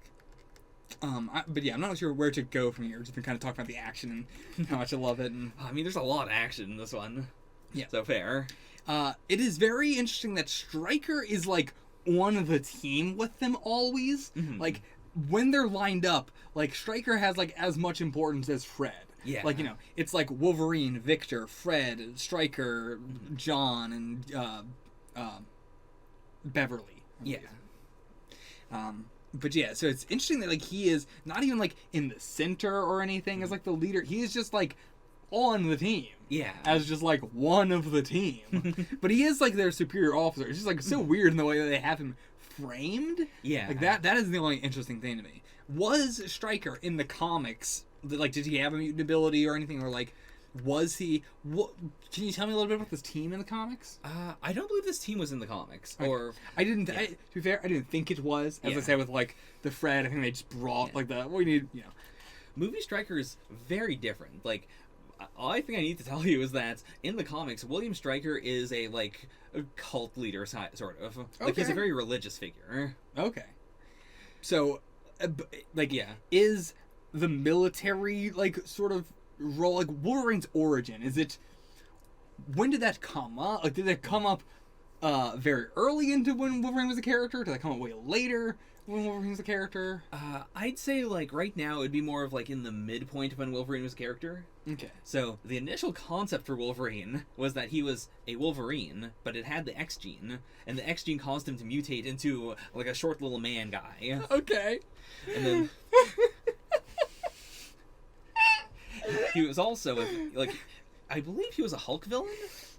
I want to say Hulk villain. He was definitely a villain at first, or like a like antagonist. Sure. Like just this time Hulk fights the Wolverine. Gotcha. And then they retconned that very quickly. I don't even know if they said he was a Wolverine who turned into a man, but they very quickly said, you know what, we're doing mutants, so he can be a mutant. Okay. But he's lost his memories, and he doesn't know what's going on. And then there's a lot of like, oh, you thought you regained your memories, but you just you lost your memories, and then we implanted false memories, and then we removed the false memories. Classic comics. So that way, if you were to ever meet a psychic like Charles Xavier and he restored your memories, he would restore the false memories. I mean, that's a good plan, though. I'm not going to say that's a ridiculous plan. Yeah. Like, the X-Men is very soap opera-y. And there's a lot of soap opera like, oh, you thought that twist was there, but actually, did you realize there's another twist? I am loving how soap opera it is. Like, it's twist, but they're getting me every time. I am very susceptible to the twist. In the comics, I believe, like, once we get to the Weapon X stuff, that was just a Canadian, paramilitary, like, we're going to do some weird tests on you, and then later, non-binary icon Grant Morrison retconned that into the X is actually the Roman numeral 10, because there were 9 before him, and there's some more after him. Gotcha. Of course. But, like, in between there, I don't remember what his current origin is. Yeah, but, I mean, there's a lot of he was experimented on in order to become the perfect weapon. He's served for the Canadian military or the American military or some sort of black ops thing that isn't anything. Yeah, there's a lot of just generally he was a soldier of some sort for a while. Okay. Yeah, I just wanted to know a little bit more about that going forward. Yeah. I think that's also, this movie is a very condensed version of a lot of that stuff. There's so much to choose from, and I think they did a good job of taking some interesting parts of it and putting it together into something that feels, very straightforward, very easy to digest. Yeah, I'm very glad that, they're not, trying to stick with certain comic storylines or whatever. They're doing their own thing. Yeah. The director of this, I believe, was he was a comic book fan, and so his deal was, I really, really love Wolverine's origin, all the crazy zaniness there, and I do want to, trim it down and make it, the definitive origin. Someone could watch this movie and then read the comics, and, it might not line up 100%, but they'll basically get the gist. Yeah, that's good. I appreciate that. Yeah. also, you know, I appreciate what these movies do with the, like, showing how powerful these characters are. Like, Beverly with the controlling everything in his or his little trailer sort of thing. Yeah. And then, like, that just as he can control all of this, too? Mm-hmm. Okay. To be fair, we do see him do the plane thing at the very beginning. Yeah. I didn't catch that. Mm-hmm. But, and that could also just be, to be fair, him controlling just the little controls of the plane. Yeah. It doesn't have to be him basically controlling the entire plane. Mm-hmm. Which, to be fair, again, we've had that character in Agents of S.H.I.E.L.D. as well. The exact same thing. But yeah, going from the, like, okay, he can control everything in this little trailer all at once to, oh, he was controlling everything in the entire circus. Yeah, like, he was powering the circus. Like, he is the circus. He is the circus. I think there's actually, like, it says a lot about the character that he is the circus, and yet he just has his one little thing that he does. Mm-hmm. Like, it is a very, I did bad things in the past, I want to have a very small life now. I'm just gonna have a bunch of, you know, gadgets and stuff I find fun in my trailer. Like, yeah, he's not living a luxurious life, and he probably could with these powers. But it is a very specific, like, he's doing this for him. Absolutely. And, like, yeah, I wonder, is he getting paid? Like, does the guy who actually runs the circus paying him to run the circus? Because he also ran the monorail system, which is like, what? That's a part of the circus? Or is that a part of the city? Or where is this? Yeah. Why does the circus have a monorail system? Is this a traveling circus? I have no idea. Mm-hmm. But, imagine if you worked for, like, a city government and someone said, hey, the circus is coming to town, also they've agreed to pay the electricity bills for city while they're here. They also said they're gonna build a monorail system to their circus from downtown. I remember being in school and getting the... I don't know how to phrase this apart from... It was always a big bit of trivia, in, like, my school at the very least, that Wolverine is Canadian. Because it was the big, like, Wolverine is the coolest person in the world. Yeah.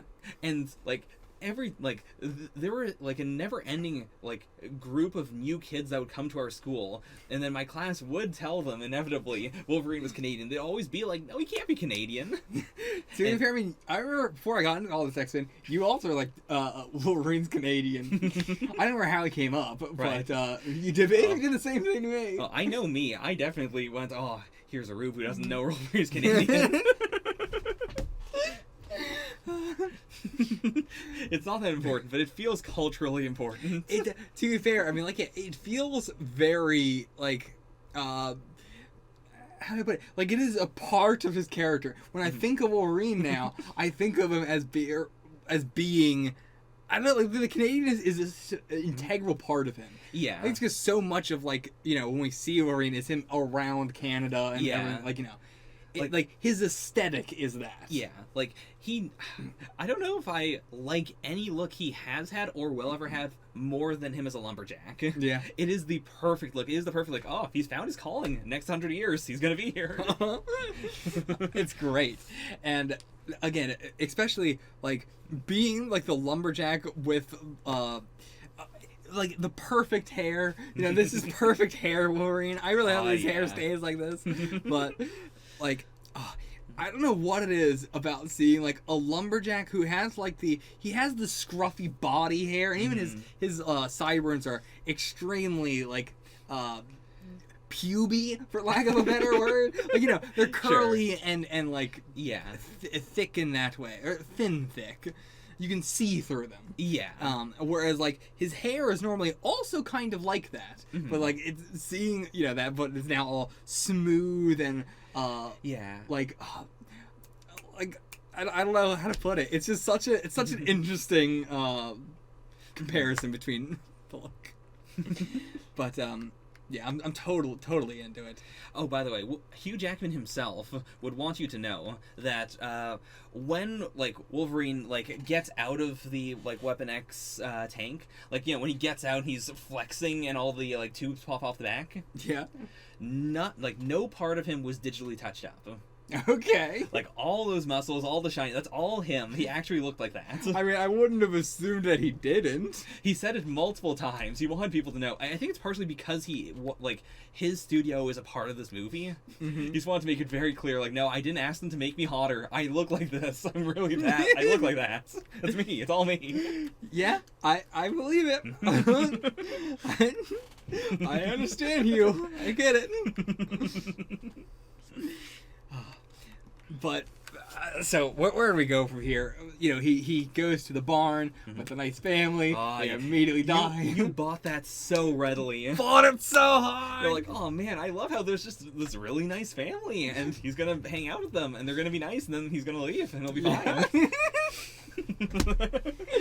I really thought he was gonna have a nice time, a nice dinner, and he's gonna leave. That was the perfect way to get into that scene. They played you like a fiddle. They absolutely did. I think it is because they did the thing of like him giving him the jacket and him giving him the like if it was just they were a nice family that he met and he was about to leave, but I thought they were doing the like, you know, it has been lifetimes since he has had any kind of parental role in his life at all. And it's also a contrast with like going to the school and it's like Charles is not really a parental figure for him either there. Yeah. Like, Wolverine is kind of still a kid. He still needs a parental figure desperately. Yeah, like, I think the opening of the movie makes it very clear, like, he was a kid when Victor said you gotta run away, and he's basically been a kid with him the whole time. Which is good and bad. Like, it means that, you know, Victor took to war very well. He became the bloodthirsty, you know, like, I'm gonna kill everyone kind of guy. Oh, yeah. Whereas, like, Logan still has that, like, in the core of his heart, he doesn't want innocent people to be hurt. Yeah. Like, he will consistently go, like, no, don't kill that person, that's a civilian. Like... Yeah. Also, Victor's personality, I do not understand, but still better than the Phoenix. Sure, yeah. Like, it is basically just them doing the Phoenix again, in which they just want an evil character, but they're never going to explain why they're like this in any way, right. Or have any personality whatsoever. Yeah, because it definitely isn't a, like, Stryker didn't, like, make him like that. Like, consistently, over that first 100 years, it is all, like, Victor trying to commit war crimes. I mean, even at the very, very beginning when they're kids, it's like a, you know... his dad was, you know, abusing his mom, and he's like, so what? I don't care. And then, with, Logan or Wolverine killing his dad, and then he got mad at him, and he's like, how dare you kill my dad? Like, I thought we were gonna go more with that, but, you know, it really seemed like, you know, Victor didn't really have any personal grudge against Logan, really. Yeah. We were just kind of doing this a lot because of Stryker. But it really felt like we were setting that up with the, oh, I hate you because you killed my father, even though I wasn't going to do anything either. Like, yeah, I don't know, that, you know, didn't really go anywhere, and I'm not really sure what they were doing with that. Like, it was just, again, just trying to show that he's an evil boy. Boy, Victor's so evil. But yeah, I think it's they could have done it in a much, much, much better way. Yeah. Especially because of the time period and them being immortal and all this. It reminds me so much of Jacob and the Man in Black from Lost. Oh, and, I could see that. Yeah. And, you know, I feel like, again... Man in Black is like the incarnation of evil and everything, but they show you how he got to that point. Yeah. Whereas this is, there's been lifetimes, they could show us that, but it's like, no, he was just like that at the beginning. You know, he had no hope in it. He was just an evil piece of shit from the very beginning, born evil. And it's like, no, but it's not even like born evil in a really interesting way, right? Because they do like he goes too far, but it's like that. Why? He just kind of seems like he is the incarnation of evil. Yeah. So, yeah. Like, it is they could have spent more time on it, or they could have, you know, like what they chose to do was pull away and have it be more of a mystery without an answer. Like, just if we keep it mysterious, we don't have to really explore this character. And I think the fact that he has a lot of personality outside, like, he doesn't have motivation. I kept saying personality. He does have a lot of personality, and that's why I really like him, and he's going to be memorable. But he doesn't have any motivation. Right. Whereas Phoenix had no motivation and no personality. Yeah. Agreed. Yeah. But at least he had a hell of a lot of personality in this. Like, chaotic evil and just like the most like dickbag, you know. Also like just such like jock energy, you know. Yeah. I do know that the actor Liev Schreiber was picked by Hugh Jackman specifically because in a previous movie, Kate and Leopold's, they had both worked together and they had a rivalry there. And he was like, well, if I want to play off of someone who I have an actual rivalry with. And, like, off camera, they spent a lot of time trying to, like, make each other, like, increase how dangerous their stunts were going to be. Or, like, you know, like, make their, like, set pieces cooler. Yeah. Like, you know, like, oh, if you're going to, you know, have Victor, you know, chasing Scott in the school, like, you should have more jumps and more, like, you know, acting like an animal, run on fours more. I know you hate that. Yeah. Like... And I do think that comes across in their energy. Like, which is why, like, even if I don't really care for the characters' motivations at all, I immediately look at them and I go, yeah, they are rivals. There is rival energy here, and that surpasses the bad writing around the characters. Yeah, same. They do have an incredibly strong dynamic, and I love them. And I've just recently ranked every single movie I've ever watched in my entire life, and realized that the thing that I enjoy the most out of a movie is a movie that focuses on the dynamic of two characters. And, like, that's what this movie did. You know, there's Stryker as the main villain and everything like that, but in all honesty, the movie is mostly just focusing on the dynamic between Wolverine and Victor. Yeah. And, like, that is what I always will love. Whereas, like, you know, I think that's also why this, you know, is heightened more than the first three movies, where it's like, you know, we're focusing on a broader cast, even especially in the first movie, where it's like it's hard to even say who's the main character in the first movie. There's not really much of a immediate dynamic going on. Everybody's got individual dynamics. Yeah. Which, again, this movie, it can have its cake and it can eat it too. Or it can eat its cake and have it too. I was like, I was always trying to say, because that's the better way to say it. More, you know. That was shit. What was I fucking saying? We lost a goddamn train of thought. No. They had Victor and Wolverine having the dynamic be the main part of the entire movie, but at the same time, every single character in this movie has an angle they're trying to work, or has multiple angles they're trying to work, or is being worked from multiple angles, and so they can have both. Yeah, a big thing with the X-Men movies is that they definitely, like, from the first one, they really wanted to try and do ensemble movies. And, like, due to the way writing works, it's very hard to do an ensemble. Like, even if you do an ensemble, you're probably going to be focusing on one person more than everyone else. Yeah.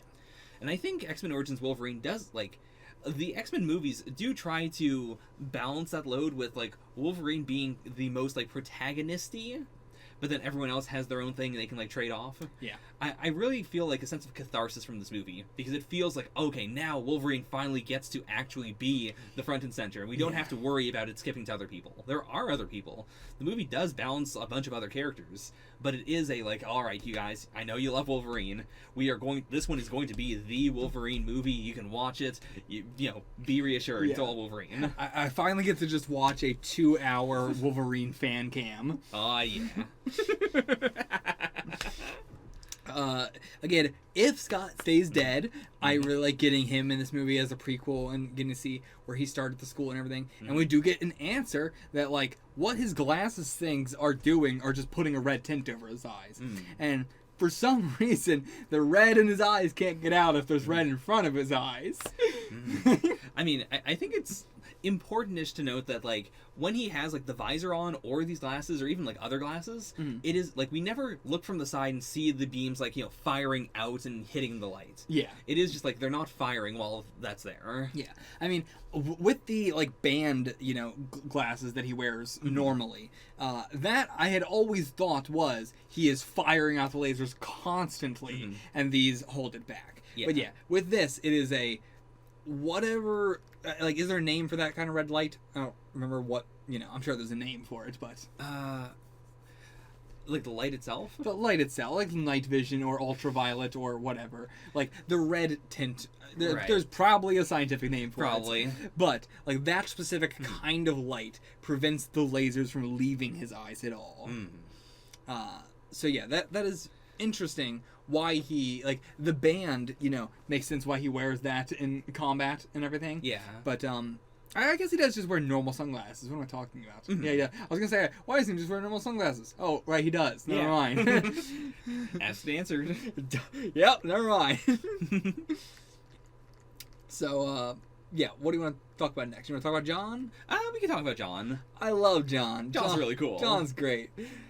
I wish he didn't have to die in the way he did, but I more wish that he could have got like one cool thing that he got to do. Like he didn't really get to do anything cool. He just got to do a lot of I'm gonna teleport or put a gun to your head, or I'm just gonna show once again that I can teleport. But I wish he could have done something a cool moment. Yeah. Because I think that would have also hyped up Wade more. Oh yeah. Because Wade is like all these different powers all in one person. But I don't know if that fully gets across. Yeah, like I think what I would have wanted in terms of like what I mean by a cool thing, or like I think I said I wanted to see him get a good like do something to Victor, like by that, like, you know, hit him hard enough to where like one of his tooth chips, Sure. you know, or like, you know, doing the thing that he did to Wolverine where like, you know, somehow he like broke one of his claws or something like that, something that like would matter for the fight going forward. That's all I would need. You know, I didn't need him to be in the final fight. I just wanted him to do something that would affect the fights later. Yeah. But instead, we don't get that.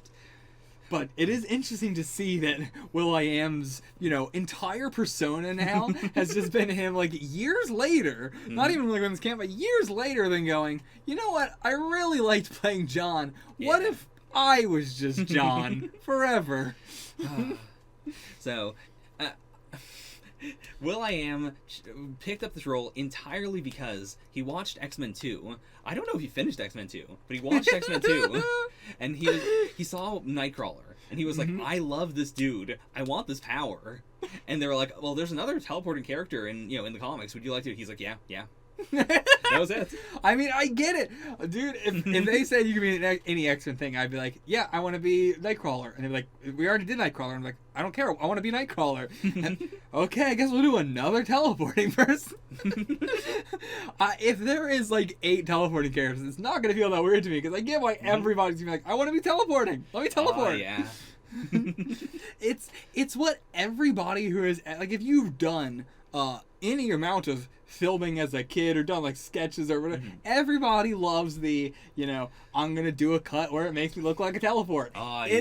So it's so fun to do as a thing that is not a thing you're doing. Yeah. Like, you as a person are not doing anything. It's just an editing trick. Yeah. But it's so fun. It appeals to the soul. Everyone wants to see themselves teleport. I think everyone wants to see themselves fly as well. Yeah. Like, there's a couple of powers where it's like, I would personally take a role for, like, you know, someone who can fly or someone who can teleport, just so I have the footage and I can say, like, hey guys, look at this movie where I teleported.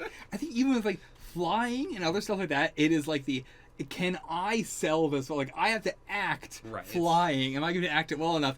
I don't have to act teleporting. Yeah, you're right. You just have to edit it. It's I can be whatever character I want to be, and you're going to make me look really cool. But, so I fully get it. I fully get it. I do love the idea of Will.i.am halfway through X2 calling them up and be like, I want to be this character. Let me be this character. Well, you finished the movie yet? I don't care. I want to meet him. Will.i.am also has, like, scars on his knuckles, and those are not scars from, like, a fight or anything. That is because when he was filming this movie, there was just, like, in one of the scenes, he punched a camera, and the camera lens broke and put, like, glass into his knuckles. Oh, God. It hurt his hands bad enough that, like, the scars are still there. Will.i.am is legitimately one of the funniest people I've ever seen on the entire face of the planet. Ah, yeah. I fully believe that he is an X-Men. I buy it. He's definitely got the same thing going on as Sabretooth, where as he's growing, his head is just crushing everything inside it smaller. The first 100 years of Will.i.am all went by real fast. I think that's the only thing that can possibly explain the amount of technology choices that he has made throughout his life. Ah, yeah. Oh, God. So, but yeah, he incredible, like, character that he was playing, though. Yeah. I gotta give him props, like, so fun.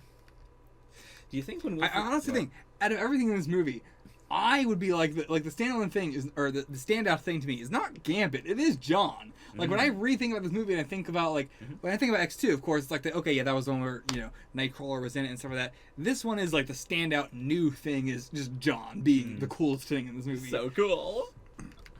So I wish they could have done more. Like it's just his personality is so cool. Like he's so unbelievably confident and one of the only good ones. Yeah. Whereas everybody else feels even like a little bit scared and stuff. And it's like, to be fair, I like that he feels that confident, but in reality he is actually just as scared too. And that is why he's teleporting around all much and so he's very predictable and everything because he's just as scared, but he's so good at hiding it. But yeah, do you have anything to say about the Victor fight, the Victor, Wolverine, and Gambit fight? Like, I'm not sure if I have much to say about it. Like, most of it for me was trying to figure out what the powers were. Right. But, like, in retrospect, is there more you want to say about that? Also, just in general, watching this movie now in retrospect, I know you have not seen this movie in 10 years. I did watch it really quickly before we did this. Yeah. Yeah. So, like, just, I want your opinions on someone who has seen this movie and it's been 10 years since you've seen it again. Yeah, I'm legitimately surprised at how much it glowed up to me. And how much it's held up. Yeah. I really thought, watching it the first time, this is definitely a throwaway movie. And I guess just because, I'd seen a lot of other superhero stuff at the time and I was hyped for, future stuff. I think Iron Man had come out at this point. Yeah. It was a, 2008. Yep.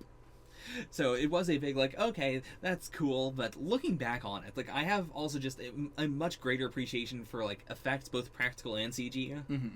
And I really appreciate, how Wolverine is, and, yeah. Really quick, I'm going to say, Iron Man is also very, the first Iron Man, very practical and a lot of, the chunkiness of the feeling. Like, when stuff blows up, it is huge chunks that are blowing up. So, yeah, very, very, I can also see why you were like, oh, I like, of the MCU movies, that one still holds up of being, just as good as of an action sense. I think the general tone at the time was also, we did the first trilogy. We don't know, we have announcements for, 2 movies. Wolverine was the first one. And it is well, I don't know if this is going to continue or not, though. Whereas with Iron Man, it was they're going to do a Captain America movie? What? Oh, yeah. There's a lot of, it got very overshadowed, which I think is also why, critics and stuff weren't super kind to Wolverine when it first came out. I'm also very worried about these movies going forward, because we're now getting into the era of, Iron Man and Captain America and stuff, the early MCU, where it's time to do these characters, and we're going to do them realistic with no fun. Oh, yeah. How dare you have any over-the-top moment? I think you've definitely seen enough early 2000s movies to get the tone of superhero movies at that point. Yeah. And I think it's something that a lot of people are still very nostalgic for. To be fair, though, again, this movie hit that sweet spot of this is so much different of a tone than the early 2000s movies. Sure. The early 2000s movies, the CG is not as good. If Wolverine was cutting through that vehicle, it would be plying back the metal, would be peeling and there's a lot more. It's just not that good. I'm thinking of the Statue of Liberty blowing up thing. It's just not the acceleration is not there, the momentum is not there, and the weight is not there. Whereas this movie had all 3 of those things. And so I'm hoping that we can keep that specifically. The momentum, the acceleration, and the weight. Right. The 3 big ones. Just give me that. I don't care how bad your effects look, as long as you got those 3. All right. And so that's what I'm hoping for. I also think it's really interesting for a protagonist's between Logan and Victor. The big difference in their powers is that Victor has way more strength, I suppose. He's he trades. I would say speed. Okay, I could see that. Speed and flexibility. Yeah. That's what I was saying. At the beginning fight when they both still had the bone claws and everything. It was very clear that Victor was going to win because he's faster, he's more he's got more dexter, he can get in, so he can just go. Whereas Wolverine has to do punches basically. Yeah, he has to bring his hands in, which inherently just makes it harder to do something, or makes it slower. Victor can definitely get those quick fingers in. Yeah. Like, he's got that very animalistic, explosive speed to him. Yeah, and just, if, Wolverine tries to do something, then, like, just by nature of grabbing him, he's hurting him. Yeah. Whereas, like, Wolverine, if he tries to grab you, stop you from doing something, he can't also hurt you. Right. He's got to pick between the two. Yeah. I like the idea that, like, the standout thing for him is his regeneration more so than anything else. Yeah. But, like, two brothers, both being kind of equal. The edge that Logan has is his healing, because that is also the, like, he is this figure cursed to like live all this time. It is crazy, by the way, that both of their bones are basically as strong as adamantium to begin with. They got the strong bones. They got extremely strong bones. But they were breakable. Mm-hmm. Just, I don't know what could possibly break Victor's. I also don't know if Wade had titanium katanas in him or not, or those were just katanas. I assume they were adamantium. But... Yeah. Yeah, presumably they... Yeah. Presumably, yeah. But they never specified. It is also a weird plan for Stryker to go, I'm going to test out, like, and we get the number, it is $500 million worth of adamantium. We're going to put that into someone who we're not going to use as a weapon. And we're going to do it, we're going to put the remaining $500 million into this guy who has been lobotomized so we can use him as the perfect weapon. Was it half of it? I thought it was 1.5 billion or something. I believe they said, after Wolverine escaped, they said $500 million. Okay, $500 million's honestly not that much. Yeah. For all this, not that much. I mean, the military spends trillions on planes that they're going to have to replace later. Yeah. So, honestly, just a small drop in the bucket for them on this. Good deal. $500 million, not that much compared to everything else. I'd pay $500 million in tax money for Wolverine. Yeah. The shot of Deadpool falling as his head is detached and just cutting everything is one of the coolest things I've ever seen in my life. I love the, like, spiral cut as it goes down. Yeah. This movie in general has so many... One of the coolest things I've seen in my entire life.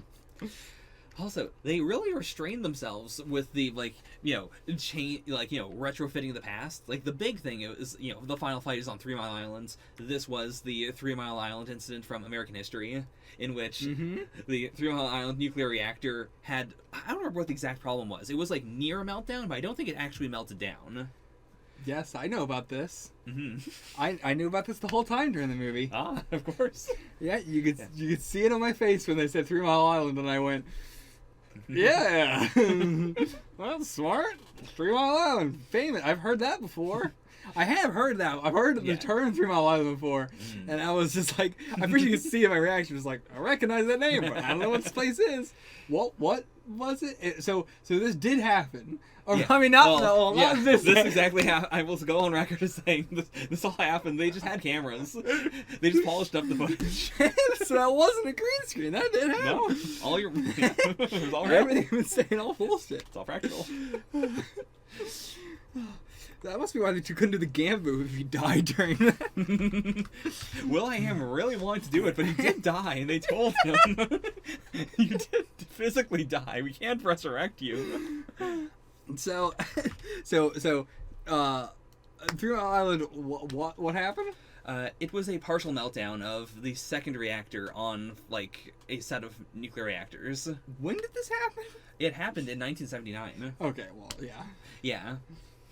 Yeah, so, I mean, I'm sure people have talked about it in retrospect, but, yeah, I mean, I wasn't alive at the time. Oh, yeah, same. So, but, I mean, I should probably still know about it, but I honestly don't. It feels like the exact opposite of, like, Chernobyl came out, and everybody was like, what the fuck is this? This is crazy. Never heard about this in my life. And I'm like, I thought everybody knew about Chernobyl. But it's like, I didn't know about this shit, and this is American. Yeah. But I suppose within the fiction of the movie, there was no meltdown, and they just, like, said there was one, so people wouldn't come and see the giant laser beams sliced through it. Because again, like, when I first saw this movie, I thought the implication was, oh crap, this is 3 Mile Island. Like, they're going to start the like meltdown, and like maybe like Wade's gonna end up in the nuclear waste or something. I don't know how a nuclear reactor works, or I didn't. I saw Chernobyl. I know better how it works now. At the time, I was like, oh, is there gonna be a big pit of waste? These are just 3 empty nuclear silos. Oh yeah, there ain't nothing in them. Victor escapes by jumping down one of them. Yeah, he doesn't go the other way. He was on the roof. He could have gone either way, and he was like, "No, I'm going in." Did he go in?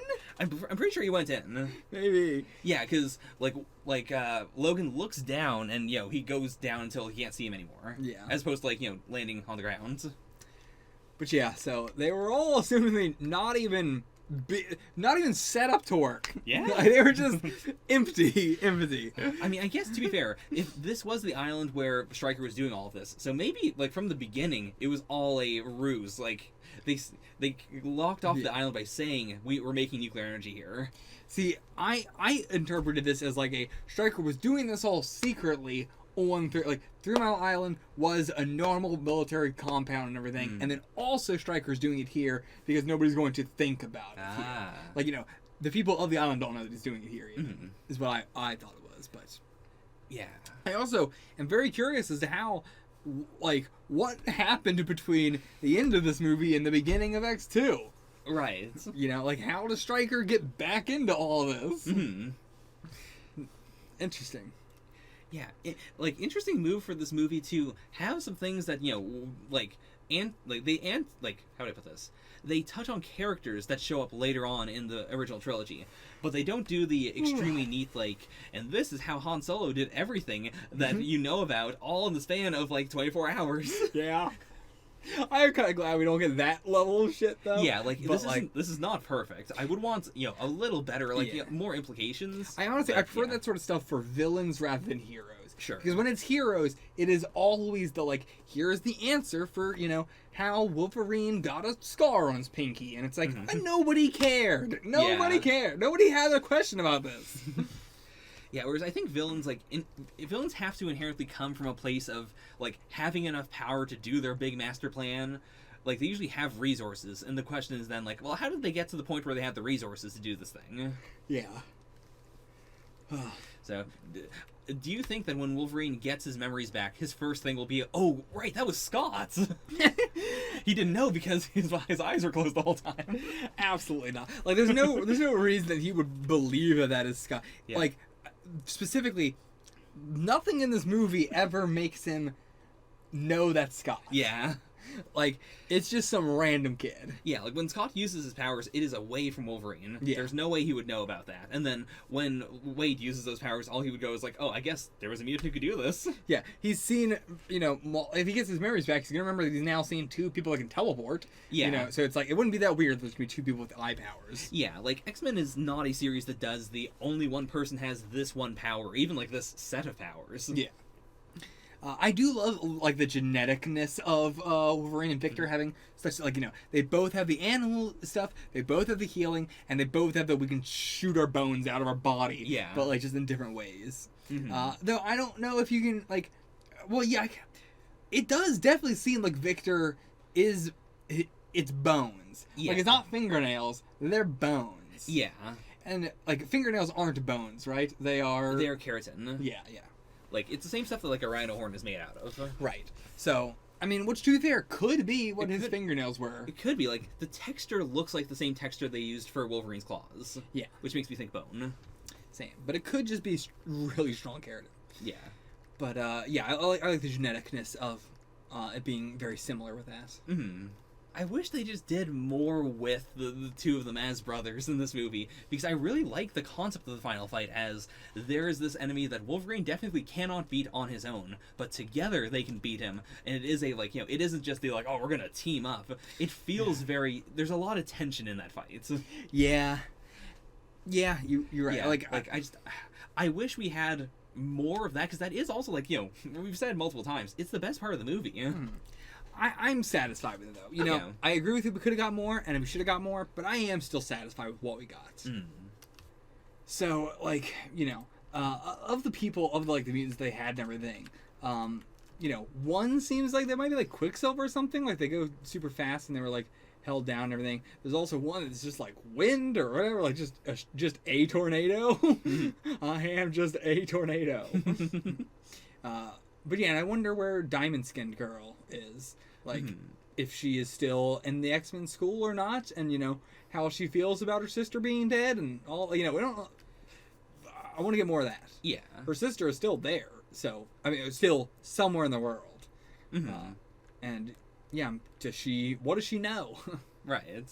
By the way, what do you think that, what do you think Xavier and Magneto know about this whole situation?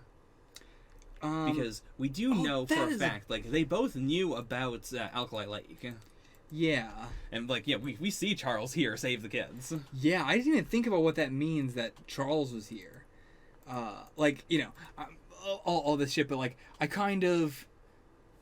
What I was taking it as Charles was watching Scott and, you know, wanted to bring Scott into this sort of place. And so, you know, he was just sort of following Scott throughout this whole movie, essentially through his mind, whether through Cerebro or not, or whatever. Sure. But, yeah, how much what is the least amount he could know? The least amount he can know is just that I heard a bunch of mutants were distressed. I went to that location. I picked them up. And, like, but they would tell them that all this. Assumingly, Charles knew about all of this. Yeah, I'm pretty sure he name drops Stryker in X-Men 2. Okay. Yeah. Then, yeah, I mean, I would assume... I don't see why he would not know about literally all of this. Like, why would any of the people that he's taken not say anything? Yeah. Because, right, we also have the line from Magneto where... he's talking about adamantium, and he says, like, you know, like, I know about Stryker. The only person who could, you know, manipulate this adamantium is Stryker. You know, you got his, like, fingerprints on your bones. Yeah, there's got to be more with Magneto and Stryker, though. Like, I think Charles makes sense, but Magneto, I don't know why he knows about this yet. Because it seems like he was gone from Charles by this point, so... Right. I don't know. Maybe he was still with him, but... But yeah, I assume Charles knows everything.